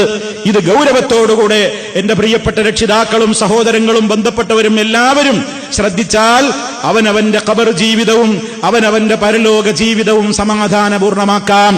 അള്ളാഹു തൗഫീക്ക് നൽകുമാറാകട്ടെ. അപ്പൊ സഹോദരങ്ങളെ, നിസ്കാരത്തിന്റെ കാര്യത്തിൽ പലപ്പോഴും ആളുകൾ ഈ രംഗത്ത് അലംഭാവം കാണിക്കുന്നത് സൗകര്യങ്ങളില്ലായ്മയുടെ പേര് പറഞ്ഞുകൊണ്ടും പല കാരണങ്ങളാലാണ്. ഒരു വിവാഹമൊക്കെ തീരുമാനിക്കുമ്പോൾ, മുസ്ലിമീങ്ങൾ ഒരു വിവാഹം തീരുമാനിക്കുമ്പോൾ, ഞാൻ കഴിഞ്ഞ ക്ലാസ്സിൽ പറഞ്ഞതുപോലെ എന്തൊക്കെ ഇവിടെ വേണം എന്തൊക്കെ ഇവിടെ വേണ്ടാന്ന് രണ്ടു കൂട്ടരുടെയും ഒരു ശൂറ നടന്നാൽ വളരെ ഉപകാരമുണ്ടാകും. നമ്മുടെ എല്ലാ മഹല്ലുകളിലും ആ സംവിധാനം വരണം. രണ്ടു കൂട്ടരും ഒരുമിച്ചൊരു ശൂറ കൂടിയിട്ട് നമ്മുടെ വിവാഹത്തിൽ നടക്കേണ്ടതെന്ത്, നടക്കരുതാത്തതെന്ത്, ആവശ്യങ്ങൾ എന്തൊക്കെ, അനാവശ്യങ്ങൾ എന്തൊക്കെ എന്ന് വേർതിരിച്ചുകൊണ്ട് തികച്ചും ഇസ്ലാമികമായ ഒരു കാര്യത്തിന് തുടക്കം കുറിച്ചാൽ ഇൻഷാ അള്ളാഹുവിന്റെ ബറക്കത്തും ഖൈറും ആ മംഗലത്തിന്, അല്ലെങ്കിൽ ആ മംഗല്യത്തിന്, ആ വിവാഹത്തിന് ഉണ്ടാകുമെന്ന കാര്യത്തിൽ ഒരു സംശയവും ഉണ്ടാകേണ്ടതില്ല. ഒരു സുഹൃത്തുക്കളെ, ഇസ്ലാം നമുക്ക് പ്രധാനപ്പെട്ട ഒരു കാര്യമായി പഠിപ്പിച്ചിരുന്നതാണ് വലീമ എന്ന് പറയുന്നത്. വിവാഹവുമായി ബന്ധപ്പെട്ടുകൊണ്ടുള്ള സദ്യക്കാണ് വലീമത്ത് എന്ന് പറയുന്നത്. അത് നിർബന്ധമാണെന്ന് അഭിപ്രായപ്പെട്ട പണ്ഡിതന്മാരുണ്ട്. ഒരു ന്യൂനപക്ഷം പണ്ഡിതന്മാര് വലീമ നിർബന്ധമാണ്, ഒഴിവാക്കിയ കുറ്റക്കാരനാകുമെന്ന് അഭിപ്രായപ്പെട്ടവരുണ്ട്. എന്നാൽ മദ്ഹബുൽ ജംഹൂർ, ഭൂരിപക്ഷം പണ്ഡിതന്മാരുടെയും വീക്ഷണം അന്ന വലീമത്തുൽ ഉർസി സുന്ന മുസ്തഹബ്ബ, അതൊരു ഐച്ഛികമായ കാര്യമാണ്, പുണ്യകർമ്മമാണ് എന്നാണ് ആ വിഷയത്തിൽ ബഹുഭൂരിപക്ഷം പണ്ഡിതന്മാരും പറഞ്ഞത്. മഹാനായ നബി സല്ലല്ലാഹു അലൈഹി വസല്ലമ അബ്ദുറഹ്മാൻ ഇബ്നു ഔഫ് റളിയല്ലാഹു അൻഹു വിവാഹം കഴിച്ചു എന്ന് പറഞ്ഞപ്പോ അള്ളാന്റെ റസൂല് പറഞ്ഞല്ലോ, ഔലിം വലൗ ബിശാത്തിൻ, ഒരാട്ടിനെ അറുത്തിട്ടെങ്കിലും നീ സദ്യ ഉണ്ടാക്കുക എന്ന് പറഞ്ഞത് ലൈസ സ്വരീഹൻ ഫിൽ വുജൂബി, അത് നിർബന്ധമാണ് എന്നുള്ളതിന് ആ ഹദീസ് രേഖയാക്കാൻ പറ്റില്ല. കാരണം നബി പറഞ്ഞതെന്താണ്? ഒരാടിനെ കൊണ്ടെങ്കിലും നീ വലീമ നടത്തുന്നല്ലേ. അപ്പൊ ആ ഒരൊറ്റ കൽപ്പന നിർബന്ധത്തിനാണെങ്കിൽ ആട് സദ്യ ഉണ്ടാക്കൽ നിർബന്ധാണെന്നും വരൂലേ? അത് നിർബന്ധമല്ലല്ലോ, ആട് തന്നെ വേണമെന്നില്ലല്ലോ. അപ്പൊ ഇതിലെന്തേ ഉള്ളൂ? ഈ ഒരു ഹദീസ് കൊണ്ട് അത് നിർബന്ധമാണെന്ന് വരില്ല, എന്നാൽ അതൊരു സൽക്കർമ്മമാണ്, പ്രോത്സാഹിപ്പിക്കപ്പെടേണ്ടതും സുന്നത്തും മുസ്തഹബുമായതാണ് എന്നാണ് ആ വിഷയത്തിൽ പണ്ഡിതന്മാര് പറഞ്ഞത്. അത് വിശദീകരിച്ചുകൊണ്ട് അബ്ദുല്ലാഹി ഇബ്നു സാലിഹുൽ ഫൗസാൻ ഹഫിളഹുല്ലാ അദ്ദേഹം പറയാണ്, വല്ലഹവത്തു ലിൽ മുസ്ലിം, ഒരു മുസ്ലിമിന് ഏറ്റവും നല്ലതെന്താണ്? അല്ലാ യദഅ വലീമത്തുൽ ഉർസി, വിവാഹ സദ്യ ഒഴിവാക്കാതിരിക്കലാണ് അവനതിന് കഴിയുമെങ്കിൽ. കാരണം നബി സല്ലല്ലാഹു അലൈഹി വസല്ലമയുടെ ചര്യയിൽപ്പെട്ടതാണ്. പിന്നെ അതിന്റെ വിഭവങ്ങളൊക്കെ അല്ലേ, വിഭവങ്ങൾ അവനവന്റെ കഴിവിനനുസരിച്ച് മതി. ഇന്നത് വേണമെന്ന് ഇസ്ലാമിൽ നിയമമില്ല. കാരണം ഫഇന്നഹു സല്ലല്ലാഹു അലൈഹി വസല്ലമ ഔലമ ബിൽ ലഹ്മി വഔലമ ബിൽ ഖുബ്സി വഔലമ ബിശ്ശാത്തി. എന്താണ്? നബി സല്ലല്ലാഹു അലൈഹി വസല്ലമ മാംസം കൊണ്ട് സദ്യ നടത്തിയിട്ടുണ്ട്, റൊട്ടി കൊണ്ട് സദ്യ നടത്തിയിട്ടുണ്ട്, ആടിനേർത്ത് സദ്യ നടത്തിയിട്ടുണ്ട്. ഏതും ആ വിഷയത്തിൽ ഓരോരുത്തരുടെയും കഴിവുകളുടെയും സാഹചര്യങ്ങളുടെയും സന്ദർഭങ്ങളുടെയും തേട്ടമനുസരിച്ചുകൊണ്ട് ആ വിഷയത്തിൽ ഇന്നതേ ഉണ്ടാകാവൂ എന്ന്, അല്ലെങ്കിൽ ഇന്നത് തന്നെ വേണം എന്ന പ്രത്യേകിച്ച് നിബന്ധനയൊന്നും ഇല്ല. നബി സല്ലല്ലാഹു അലൈഹി വസല്ലം നടത്തിയ വലീമകളിൽ അല്ലാഹുവിന്റെ റസൂൽ സല്ലല്ലാഹു അലൈഹി വസല്ലമിന്റെ ഭാര്യമാരുടെ കാര്യത്തിൽ സഹാബി പറയാണ്, മാ റഅയ്തു റസൂലല്ലാഹി സല്ലല്ലാഹു അലൈഹി വസല്ലമ ഔലമ അല ഇംറഅത്തിൻ മിൻ നിസാഇഹി അക്സർ ഔ അഫ്ളൽ മിമ്മാ ഔലമ അലാ സൈനബ് ഫഇന്നഹു ദബഹ ശാതൻ അത്അമഹും ഖുബ്സൻ വലഹ്മാ ഹത്താ തറകൂഹു.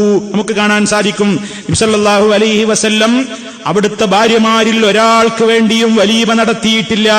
സൈനബ് റളിയല്ലാഹു തആല അൻഹക്ക് വലീമ നടത്തിയതുപോലെ അതായിരുന്നു പ്രവാചകൻ നടത്തിയ വിവാഹ സദ്യകളിൽ ഏറ്റവും കേമമായത്. കാരണം അന്ന് നബി ഒരാട്ടറുത്തു, എന്നിട്ട് ആടുമാംസവും റൊട്ടിയും ജനങ്ങൾക്ക് മതിവരുവോളം തീറ്റിച്ചു എന്നാണ് സൈനബ റളിയല്ലാഹു തആല അൻഹയുമായി വീട് കൂടിയ ആ രംഗത്തെ സംബന്ധിച്ച്, വിവാഹത്തെ സംബന്ധിച്ച് സഹാബിമാര് നമുക്ക് വിവരിച്ചു തന്നിട്ടുള്ളത്.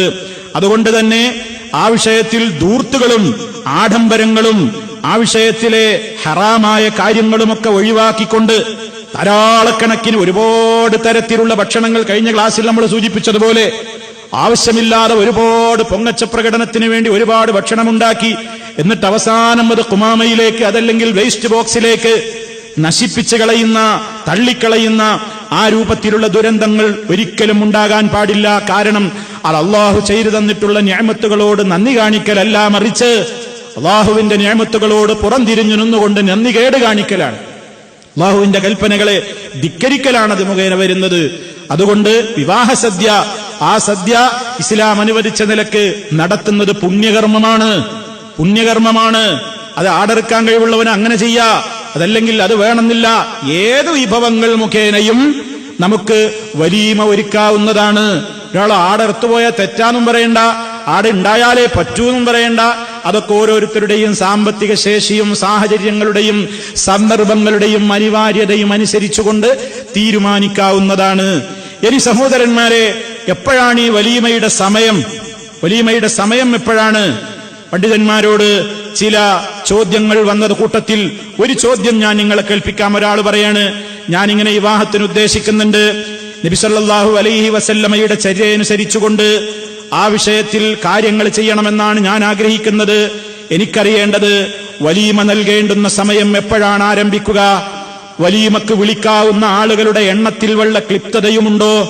ഞങ്ങളുടെയൊക്കെ നാടുകളിൽ പലപ്പോഴും ഇത്തരം വിവാഹത്തോടനുബന്ധിച്ചുകൊണ്ട് ധാരാളക്കണക്കിന് ആളുകളെ വിളിക്കാറുണ്ട്. വിവാഹത്തിന്റെ ഈജാബും കബൂലും അഥവാ വിവാഹത്തിന്റെ കർമ്മം നടക്കുന്നതിന്റെ മുമ്പ് തന്നെയും ഭക്ഷണം വിളമ്പാറും ശേഷം വിളമ്പാറും ഭക്ഷണം കൊടുക്കാറുമൊക്കെയുണ്ട്. എന്താണ് ഇതിനെ സംബന്ധിച്ച് താങ്കൾക്ക് പറയാനുള്ളത്? ഇസ്ലാമികമായ ഒരു മറുപടി പ്രതീക്ഷിക്കുന്നു എന്നൊരു ചോദ്യകർത്താവ് പണ്ഡിതന്മാരോട് ചോദിച്ചപ്പോൾ ജവാബ്, ആ പണ്ഡിതന്റെ മറുപടി അൽഹംദുലില്ലാഹ്. അദ്ദേഹം മറുപടി പറഞ്ഞാരംഭിക്കുകയാണ്. അവ്വലൻ, ആദ്യം പറയുന്നു, അൽ-അഫ്ളൽ ഫിഅലു വലീമത്തിൻ നിക്കാഹി ബഅദ ദുഖൂൽ. തന്റെ ഇണയുമായി ലൈംഗിക ബന്ധം നടന്നതിന്റെ ശേഷം, വീട് കൂടിയതിന്റെ ശേഷം വലീമ കൊടുക്കലാണ് ഏറ്റവും അഫ്ളൽ, ഏറ്റവും ശ്രേഷ്ഠം. അതാണ് ഇഖ്തിദാഅൻ ബിഫിഅലിൻ നബി സല്ലല്ലാഹു അലൈഹി വസല്ലം. നബി സല്ലല്ലാഹു അലൈഹി വസല്ലമിന്റെ ചര്യയോട് അടുത്തതും അതിനെ പിന്തുടരലും അതാണ്. ഇനി ഫഇല്ലം യതയസ്സർ ദാലിക, ഒരാൾക്കതിന് സാധ്യമായില്ലെങ്കിൽ ഫലാ ഹറജ മിൻ ഫിഅലിഹാ, അത് നിർവഹിക്കുന്നതിൽ തെറ്റില്ല. ഖബ്ല ദുഖൂലി, വീട് കൂടുന്നതിന്റെ മുമ്പോ, ഔ ഇൻദൽ അഖ്ദി, വിവാഹത്തിന്റെ ആ കർമ്മം നടക്കുന്ന സന്ദർഭത്തിലോ, ഔ ബഅദഹു, അല്ലെങ്കിൽ അതിന്റെ ശേഷമോ. വല്ലംറു ഫീ ഹാദാ വാസിഉൻ, ഈ വിഷയത്തിലൊന്നും ഒരു കൃത്യമായ സമയം ഇന്ന ടൈമിനെ പാടൂ എന്നൊരു നിയമമില്ല.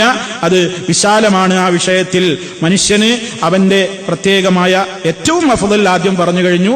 ഇങ്ങനെ വിവാഹം കഴിഞ്ഞ് തന്റെ ദമ്പതികൾ അവരുടെ ജീവിതം ആരംഭിച്ചതിന്റെ ഉടനെ അതാണ് ഏറ്റവും നല്ലത് എന്ന് പറഞ്ഞു. മഹാനായ നബി സല്ലല്ലാഹു അലൈഹി വസല്ലം സൈനബ ബിൻത് ജഹ്ഷ് റളിയല്ലാഹു തആല അൻഹുമായി വിവാഹം നടന്ന് വീട് കൂടിയതിന്റെ ശേഷം ജനങ്ങളെ വിളിച്ചു, ഭക്ഷണം കൊടുത്തു എന്ന് നമുക്ക് കാണാൻ സാധിക്കും. സഫിയ റളിയല്ലാഹു തആല അൻഹയുമായുള്ള വിവാഹം നടന്നതിന്റെ ശേഷവും നബി സല്ലല്ലാഹു അലൈഹി വസല്ലമ വലീമ നൽകിയതായി കാണാൻ സാധിക്കും.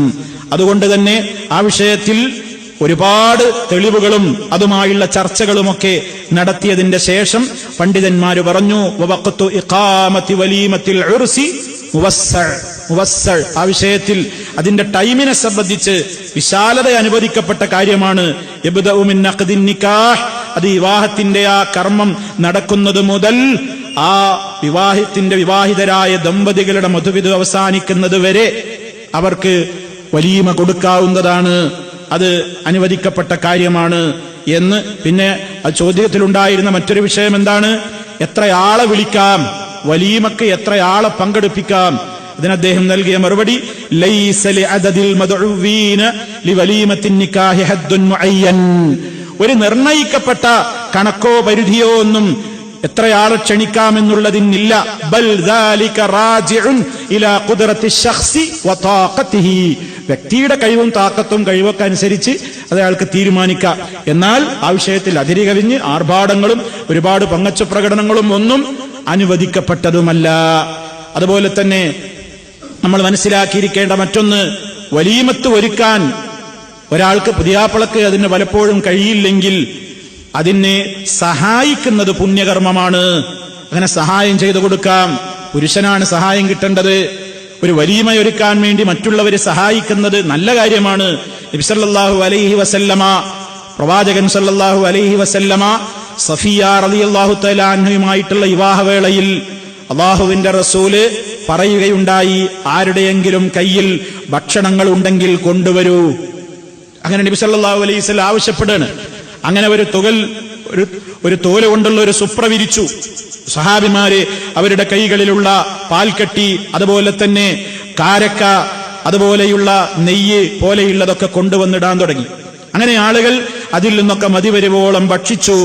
അതുപോലെ തന്നെ അവർ തൊട്ടടുത്ത് സൂക്ഷിച്ചു വെച്ചിരുന്ന വെള്ളപ്പാത്രത്തിൽ നിന്ന് വെള്ളം കുടിച്ചു. ഫകാനത്ത് വലീമ റസൂലുള്ളാഹി സ്വല്ലല്ലാഹു അലൈഹി വസല്ലം, ഇതായിരുന്നു അല്ലാഹുവിന്റെ റസൂലിന്റെ സഫിയ ബീവി റളിയല്ലാഹു തആല അൻഹയുമായുള്ള വിവാഹത്തോടനുബന്ധിച്ച് നടന്ന വലീമ എന്ന് നമുക്ക് ഹദീസ് ഗ്രന്ഥങ്ങളിൽ കാണാൻ സാധിക്കും. അതുപോലെ തന്നെ സുഹൃത്തുക്കളെ, വിവാഹത്തിന്റെ ഇത്തരത്തിലുള്ള വിവാഹ സദ്യകളിൽ പരിഗണിക്കേണ്ടുന്ന, നമ്മൾ ശ്രദ്ധിക്കേണ്ടുന്ന വേറെയും ചില മര്യാദകളുണ്ട്. ഒന്ന്, ധനികനെന്നോ ദരിദ്രനെന്നോ വ്യത്യാസമില്ലാതെ സജ്ജനങ്ങളെയാണ് അധികവും ക്ഷണിക്കേണ്ടത് എന്നാണ്. നല്ലവരായ ആളുകൾക്കാണ് എപ്പോഴും ഭക്ഷണം കൊടുക്കേണ്ടത്. അല്ലാത്തവർക്ക് കൊടുത്തുവിടാനോ അല്ലാത്തവരെ വിളിച്ചുവിടാനോ അല്ലാത്തവരെ സൽക്കരിച്ചുകൂടാ എന്നൊന്നും ഈ പറഞ്ഞതിന് അർത്ഥമല്ല. ഏറ്റവും ശ്രേഷ്ഠമായത് നല്ലവരായ ആളുകൾക്കാണ്. കാരണം നബി സല്ലല്ലാഹു അലൈഹി വസല്ലം പറഞ്ഞു, ഒരു പൊതുതത്വം പറഞ്ഞു, ലാ തുസാഹിബ് ഇല്ലാ മുഅ്മിനാ, സത്യവിശ്വാസിയോടല്ലാതെ നീ സഹവസിക്കരുത്. നീ ആത്മാർത്ഥമായ ബന്ധം സ്ഥാപിക്കേണ്ടത് മുഅ്മിനോടാണ്, കൂട്ടുകൂടേണ്ടത് അവനോടാണ്, അവനോടല്ലാതെ കൂട്ടുകൂടരുത്. വലാ യഅകുൽ തുആമക ഇല്ലാ തഖിയ്യുൻ, ഭക്തനായ മനുഷ്യനല്ലാതെ നിന്റെ ഭക്ഷണം കഴിക്കരുത്, നല്ലവരല്ലാതെ നിന്റെ ഭക്ഷണം കഴിക്കരുത്. അപ്പൊ അതാണ് ഏറ്റവും പ്രധാനം. നീ അല്ലാത്തവരെ, അവിശ്വാസികളെ ഒക്കെ വിളിക്കേണ്ടി വന്നാൽ, ചില മസ്ലഹത്ത് ഉദ്ദേശിച്ചുകൊണ്ട് വിളിക്കേണ്ടി വന്നാൽ പരിഗണിക്കാം, വിളിക്കാം. അത് നമ്മൾ മനസ്സിലാക്കിയിരിക്കേണ്ടുന്ന ഒരു മര്യാദയാണ്. അതുപോലെ തന്നെ സമ്പന്നന്മാരെ മാത്രം വിളിക്കുന്ന വലീമകൾ നിഷിദ്ധമാണെന്ന് ഇസ്ലാം പറഞ്ഞു. പണക്കാരെ മാത്രം വിളിക്കുക, പാവപ്പെട്ടവരെ തഴയുക, അവരെ മാത്രം വിളിച്ചുകൊണ്ട് സദ്യ നടത്തുക. ഇസ്ലാം അത് ശർറു തുആമി തുആമുൽ വലീമ, ഏറ്റവും നികൃഷ്ടമായ, ഏറ്റവും മോശപ്പെട്ട ഭക്ഷണമാണ് വിവാഹത്തിന്റെ സദ്യയുടെ ഭക്ഷണം. വലീമയുടെ ഭക്ഷണം ഏറ്റവും മോശപ്പെട്ട ഭക്ഷണമാണ്. എപ്പോൾ? യുദ്ആ ലഹൽ അഗ്നിയാ വയംനഉൽ മസാകീൻ, അഗതികളായ ആളുകളെ തടയപ്പെടുകയും സമ്പന്നന്മാരെ മാത്രം ക്ഷണിക്കപ്പെടുകയും ചെയ്യുന്ന സദ്യകൾ. അതിന് പോകാൻ പാടില്ല. സമ്പന്നന്മാരെ, മുതലാളിമാരെ മാത്രം വിളിച്ച് ഭക്ഷണം കൊടുക്കുന്ന സദസ്സ് പോകരുത്, അത് പറ്റൂല.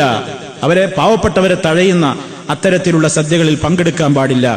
ഇനി വിളിച്ചാലോ മഞ്ഞബാഹ, അതിന് വിസമ്മതിക്കാൻ പാടില്ല. ഒരാള് വിവാഹ സദ്യക്ക് വിളിച്ചാൽ വിസമ്മതിക്കാൻ പാടില്ല. വമല്ലം യുജിബ് ദഅവ, സദ്യക്ക് വിളിച്ചിട്ട് ഒരാൾ അതിന് ഉത്തരം കൊടുക്കുന്നില്ലെങ്കിൽ അവൻ അള്ളാഹുവിനോടും റസൂലിനോടും ധിക്കാരമാണ് കാണിച്ചത് എന്നാണ്. അതുകൊണ്ട് വിവാഹ സദ്യക്ക്, വലീമക്കും അങ്ങനെയുള്ള കാര്യങ്ങൾക്കൊക്കെ ക്ഷണിച്ചാൽ ക്ഷണം സ്വീകരിക്കൽ നിർബന്ധമാണ്. വലീമക്ക് വിളിച്ചാൽ, അങ്ങനെയുള്ള സദ്യകൾക്ക് വിളിച്ചാൽ ക്ഷണം സ്വീകരിക്കൽ നിർബന്ധമാണ്. കാരണം ഹഖുൽ മുസ്ലിമി അലൽ മുസ്ലിമി സിത്തുൻ, ഒരു മുസ്ലിമിന് മറ്റൊരു മുസ്ലിമിനോടുള്ള കടമകൾ 6 പറഞ്ഞ ഹദീസിൽ അതിൽ ഒന്നെണ്ണിയതെന്താണ്? ഇദാ ദഅാക ഫഅജിബുഹു, ആ മുസ്ലിം നിന്നെ ക്ഷണിച്ചാൽ നീ അദ്ദേഹത്തിന് ഉത്തരം നൽകണം. ക്ഷണിച്ചാൽ ആ ക്ഷണം സ്വീകരിക്കണം. അത് ഇസ്ലാമിന്റെ കൽപ്പനയാണ്. അതുപോലെ തന്നെ വേറെയും ഹദീസുകളിൽ കാണാം, വഅജീബുദ് ദാഇയ, ക്ഷണിച്ചാൽ നിങ്ങൾ അതിന് മറുപടി കൊടുക്കണേ. വേറെയും ധാരാളം റിപ്പോർട്ടുകൾ ആ വിഷയത്തിലുണ്ട്. ഇദാ ദുഇയ അഹദുകും മിനൽ വലീമാ ഫൽയഅതിഹാ, വലീമയിലേക്ക് നിങ്ങളിൽ ഒരാൾ ക്ഷണിക്കപ്പെട്ടാൽ നിങ്ങൾ ചെല്ലണം. വമല്ലം യുജിബിദ് ദഅവ ഫഖദ് അസല്ലാഹു വറസൂലഹു, ആ ദഅവയെ ആരെങ്കിലും അതിന് ഉത്തരം നൽകിയിട്ടില്ലെങ്കിൽ അവൻ അള്ളാഹിനോടും റസൂലിനോടും ധിക്കാരമാണ് കാണിച്ചത്. പോകൽ നിർബന്ധാണ്. ക്ഷണിച്ചാൽ ആ ക്ഷണം സ്വീകരിക്കൽ നിർബന്ധാണ്. ഭക്ഷണം വേണമെങ്കിൽ കഴിച്ചാൽ മതി, വേണ്ടെങ്കിൽ കഴിക്കണ്ട. ഇദാ ദുഇയ അഹദുകും ബിലാ തുആമിൻ, നിങ്ങളിൽ ഒരാൾ ഒരു ഭക്ഷണത്തിലേക്ക് ക്ഷണിക്കപ്പെട്ടാൽ ഫൽ യുജിബ്, അവൻ ഉത്തരം ചെയ്യട്ടെ. ഫഇൻ ശാഅ തഅമ വഇൻ ശാഅ തറക, ഉദ്ദേശിക്കുന്നുവെങ്കിൽ ഭക്ഷിക്കട്ടെ, ഇല്ലെങ്കിൽ ഭക്ഷിക്കണ്ട. അപ്പൊ തന്നെ ക്ഷണിച്ച വ്യക്തിക്ക് മാനസികമായിട്ട് വിഷമമാകും ഒന്നും കഴിച്ചില്ലെങ്കിൽ എന്ന് തോന്നുമ്പോ കഴിക്കണം. അല്ല, തനിക്ക് തീരെ ആവശ്യമല്ല, എന്തെങ്കിലും കാരണങ്ങളുണ്ടോ അത് പറയാം. എന്നാലും ക്ഷണം സ്വീകരിക്കൽ അനിവാര്യമാണ്. എത്രത്തോളം? നോമ്പുകാരനാണെങ്കിൽ പോലും ക്ഷണം സ്വീകരിക്കണമെന്നാണ് ഇസ്ലാം പഠിപ്പിക്കുന്നത്. നോമ്പുകാരനാണെങ്കിൽ, നിർബന്ധ നോമ്പല്ല പറയുന്നത്, സുന്നത്ത് നോമ്പ്. ഇദാ ദുഇയ അഹദുക്കും ഫൽയുജിബ്, നിങ്ങളിൽ ഒരാൾ ക്ഷണിക്കപ്പെട്ട് കഴിഞ്ഞാൽ അവൻ ഉത്തരം ചെയ്യട്ടെ. ഫഇൻ കാന മുഫ്തിറൻ ഫൽയതഅം, അവൻ നോമ്പില്ലാത്തവനാണെങ്കിൽ ഭക്ഷിക്കട്ടെ. വഇൻ കാന സ്വൈമൻ ഫൽയുസല്ലി, നോമ്പുകാരനാണെങ്കിൽ അവൻ ദുആ ചെയ്യട്ടെ. കേട്ടോ, നോമ്പുകാരനാണെങ്കിൽ അവൻ എന്ത് ചെയ്യട്ടെ? ഭക്ഷണം വേണമെങ്കിൽ കഴിച്ചാൽ മതി, നോമ്പ് മുറിക്ക. പിന്നെ ആ നോമ്പ് വേണമെങ്കിൽ വീട്ടിയാ മതി. ഈ വീട്ടിക്കൊള്ളണം നിർബന്ധമല്ല. കാരണം സുന്നത്ത് നോമ്പ് ഒഴിവാക്കിയാൽ അത് വീട്ടൽ നിർബന്ധമല്ല. ദേവസരത്തിൽ ഫർള് നോമ്പോ ഒഴിവാക്കാൻ പാടില്ല, ഒഴിവാക്കിയാൽ വീട്ടല് നിർബന്ധവുമാണ്. അപ്പോ ഭക്ഷണമൊന്നും കഴിക്കുന്നതിൽ നോമ്പുകാരനാണ്, എന്നാലും ആ ക്ഷണം സ്വീകരിച്ച് അവിടെ എത്തി. അവർക്ക് വേണ്ടി പ്രാർത്ഥിക്കാനാ പറയുന്നത്. അവർക്ക് വേണ്ടി പ്രാർത്ഥിച്ചോളൂ. നിങ്ങൾ ഭക്ഷണം കഴിക്കേണ്ട നോമ്പുകാരനാണെങ്കിൽ നിങ്ങൾ പ്രാർത്ഥിച്ചോളൂ. ഇനി അതല്ല, അവർ നിർബന്ധിക്കാണ്, പ്രത്യേകമായ സാഹചര്യമാണെങ്കിൽ നിങ്ങൾ ആ നോമ്പ് മുറിച്ചോളൂ, അതിന് വിരോധമില്ല എന്ന് ഇസ്ലാം പഠിപ്പിക്കുന്നു. അപ്പൊ ഇങ്ങനെ ഒരു ദഅവത്തിന്, ഒരു ക്ഷണത്തിന്, വലീമക്ക് ക്ഷണം കിട്ടിക്കഴിഞ്ഞാൽ അള്ളാഹുവിലുള്ള വിശ്വാസവും പരലോക പ്രീതിയും ഒക്കെ നമ്മൾ നിയത്തും കൂടെ കരുതുകയാണെങ്കിൽ ആ വലീമക്ക് പങ്കെടുക്കുന്നതിലൂടെ ഭക്ഷണവും കഴിക്കാം, പരലോകത്ത് കൂലിയും കിട്ടും. ഒരു പുണ്യകർമ്മവുമാണത് എന്ന് നമ്മൾ മനസ്സിലാക്കേണ്ടതുണ്ട്. ഇനി സഹോദരന്മാരെ, മതപരമായ ഒഴിവുകഴിവുകൾ ഉണ്ടെങ്കിൽ നമുക്ക് വലീമയിൽ നിന്നും സദ്യകളിൽ നിന്നൊക്കെ വിട്ടു നിൽക്കാം. ഇസ്ലാം അംഗീകരിച്ച ഒഴികഴിവുകളുണ്ട്. എന്നാ പിന്നെ നമ്മൾ പോയില്ലെങ്കിൽ തെറ്റുകാരനാവോ? ഒന്നെന്താണ്? ഒരേ സമയത്ത് 2 സ്ഥലത്ത് വലീമക്ക് ക്ഷണിക്കപ്പെട്ടു, ഒന്നിലല്ലേ പോകാൻ പറ്റുള്ളൂ.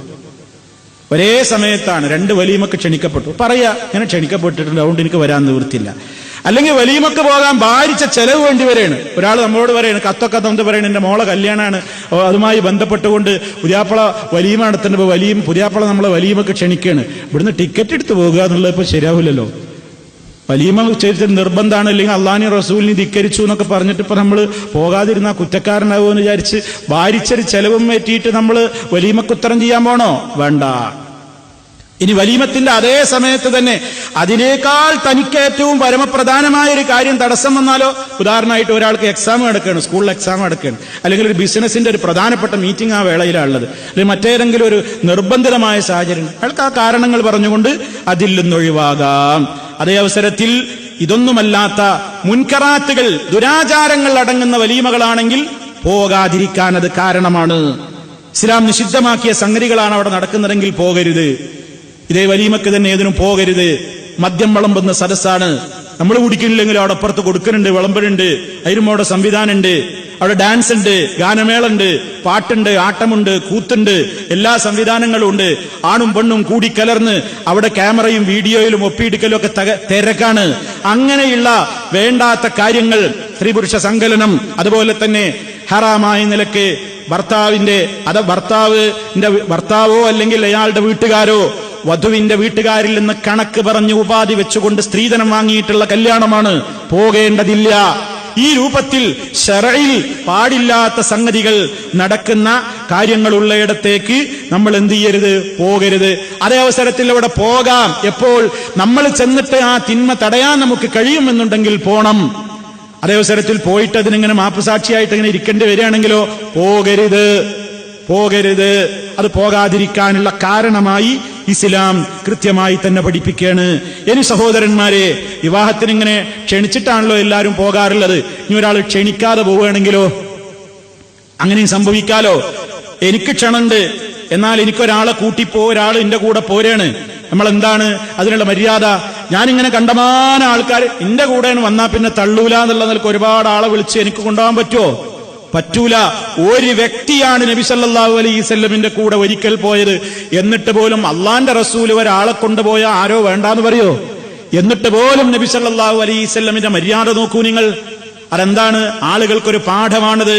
ഒരിക്കൽ ഒരു അൻസാരിയായ സഹോദരൻ അദ്ദേഹത്തിന്റെ വേലക്കാരനോട് പറഞ്ഞു, 5 ആൾക്കുള്ള ഭക്ഷണം ഉണ്ടാക്കണം.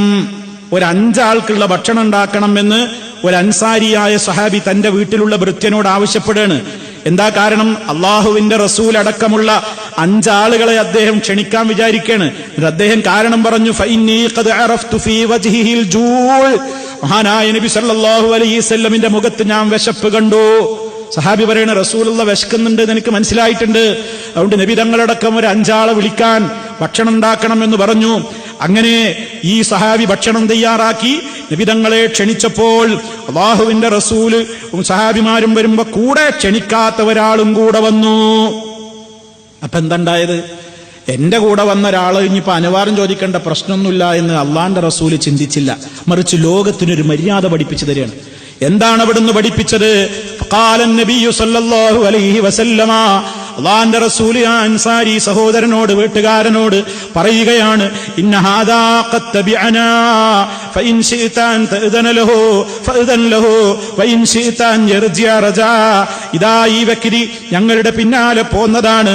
താങ്കൾ ഉദ്ദേശിക്കുന്നുവെങ്കിൽ താങ്കൾ അദ്ദേഹത്തിന് അനുവാദം കൊടുത്തോളൂ, അതല്ലെങ്കിൽ അദ്ദേഹത്തിന് മടങ്ങാം. നിങ്ങൾ ഉദ്ദേശിക്കുന്നുവെങ്കിൽ അയാൾ മടങ്ങിപ്പോകട്ടെ. നബി തങ്ങൾ അനുവാദം ചോദിക്കുകയാണ്. ഒരാളുണ്ട്, നമ്മൾ കൂടെ വന്നതാണ്, പറ്റുന്നുണ്ടെങ്കിൽ സ്വീകരിക്കുക, ഇല്ലെങ്കിൽ പ്രശ്നമൊന്നുമില്ല, അയാൾ പോയിക്കോളും എന്ന് നബി സല്ലല്ലാഹു അലൈഹി വസല്ലം പറയുന്നു. വാസ്തവത്തിൽ അള്ളാഹിന്റെ റസൂലിന് അത് പറയേണ്ട ഒരു കാര്യമുണ്ടോ? അള്ളാഹിന്റെ റസൂൽ ഒരാളെ കൊണ്ടുവന്നാൽ, ഇനി 10 ആളെ കൊണ്ടുവന്നാൽ തന്നെ സഹാബികൾ വേണ്ടാന്ന് പറയോ? പക്ഷെ എന്നാലും ഒരു ആതിഥേയനും വിഷമുണ്ടാകാൻ പാടില്ല.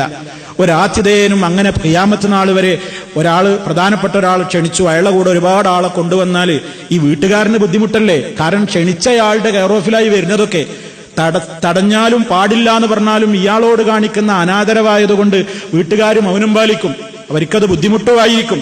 അതൊക്കെ കണ്ടോ നബി സല്ലല്ലാഹു അലൈഹി വസല്ലം ഒരു തത്വവും ഒരാൾക്ക് ബുദ്ധിമുട്ടാകരുത് എന്ന നിലക്ക് തന്നെ ലോകത്തിന് പഠിപ്പിച്ചു. ഒരാളാണ് കൂടെയുള്ളതെങ്കിൽ പോലും സമ്മതം ചോദിക്കണം, അനുവാദം ചോദിക്കണം. അയാൾക്കുള്ള മടക്കി അയക്കാൻ അധികാരമുണ്ട്, വേണമെങ്കിൽ സ്വീകരിച്ചാൽ മതി. ഞാൻ ഏറ്റവും വേണ്ടപ്പെട്ട ഒരാളല്ലേ, ഞാൻ കൊണ്ടുവന്നിട്ട് അയാളെ മടക്കിയെന്നൊന്നും നമ്മൾ പറയേണ്ടതില്ല, അഹങ്കാരം തോന്നാൻ പാടില്ല എന്ന ഒരു മെസ്സേജ് മഹാനായ നബി സല്ലല്ലാഹു അലൈഹി വസല്ലം നൽകിയിരിക്കുകയാണ്. അതുപോലെ തന്നെ കല്യാണവേളകളിലൊക്കെ ഭക്ഷണത്തിന് കുറ്റം പറയരുത് എന്ന് നമ്മൾ പ്രത്യേകം മനസ്സിലാക്കണം. അത് പൊതുതത്വമാണ്. നബി സല്ലല്ലാഹു അലൈഹി വസല്ലമ ഒരു ഭക്ഷണത്തെയും ആക്ഷേപിച്ചിട്ടില്ല. ഇനിസ്തഹാഹു അകലഹു വഇൻ കരിഹഹു തറകഹു. അവിടത്തേക്ക് ഇഷ്ടമുണ്ടെങ്കിൽ ഭക്ഷിക്കും, ഇല്ലെങ്കിൽ ഭക്ഷിക്കൂല.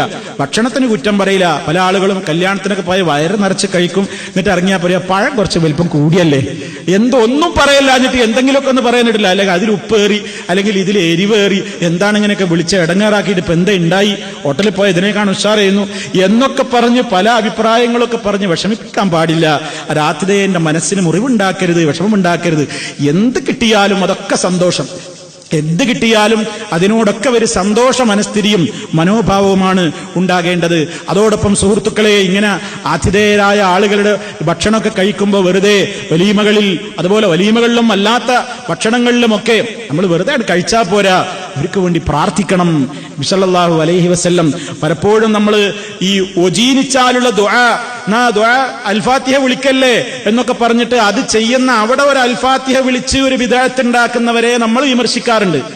അവിടെ ഭക്ഷണം കഴിച്ചു കഴിഞ്ഞാൽ ഒരു അൽഫാത്തിഹ വിളിച്ചിട്ട് ആ ഫാത്തിഹന്റെ കൂലി കിഴക്ക് മുതൽ പടിഞ്ഞാറ് വരെയുള്ള എല്ലാ ഉലിയാക്കന്മാരുടെയും പേരിലേക്ക് അതിന്റെ കൂലി പാർസൽ ചെയ്ത് എന്നിട്ട് ഒരു ദുആ നടത്തുന്ന ഒരു സമ്പ്രദായം, അതൊന്നും ഇസ്ലാമിലില്ല. എന്നാൽ ഉള്ളത് നമ്മൾ ഒഴിവാക്കാനും പാടില്ല.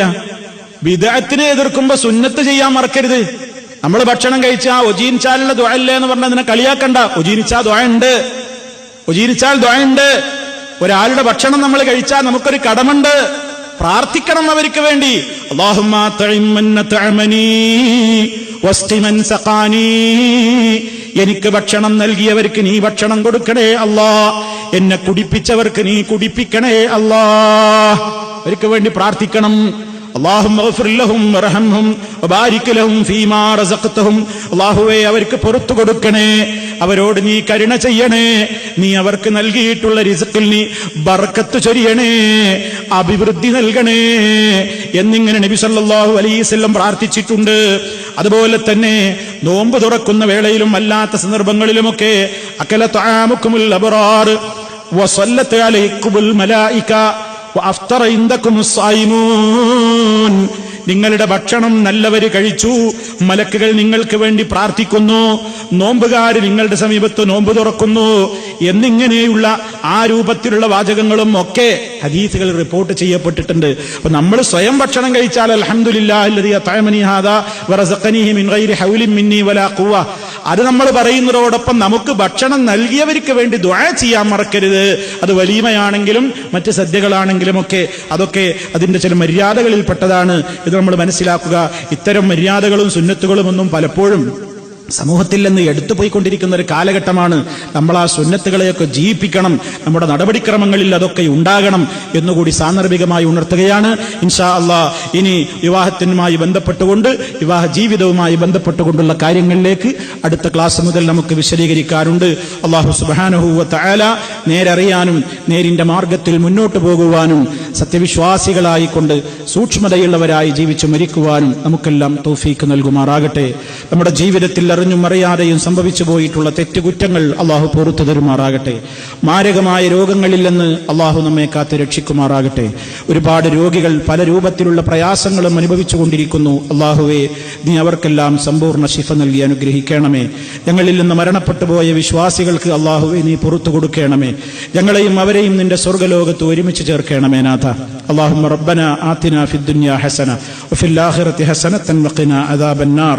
اللهم اغفر للمؤمنين والمؤمنات والمسلمين والمسلمات الأحياء منهم والأموات. ربنا تقبل منا إنك أنت السميع العليم. توفنا مسلمين وألحقنا بالصالحين والحمد لله رب العالمين. والسلام عليكم ورحمة الله وبركاته.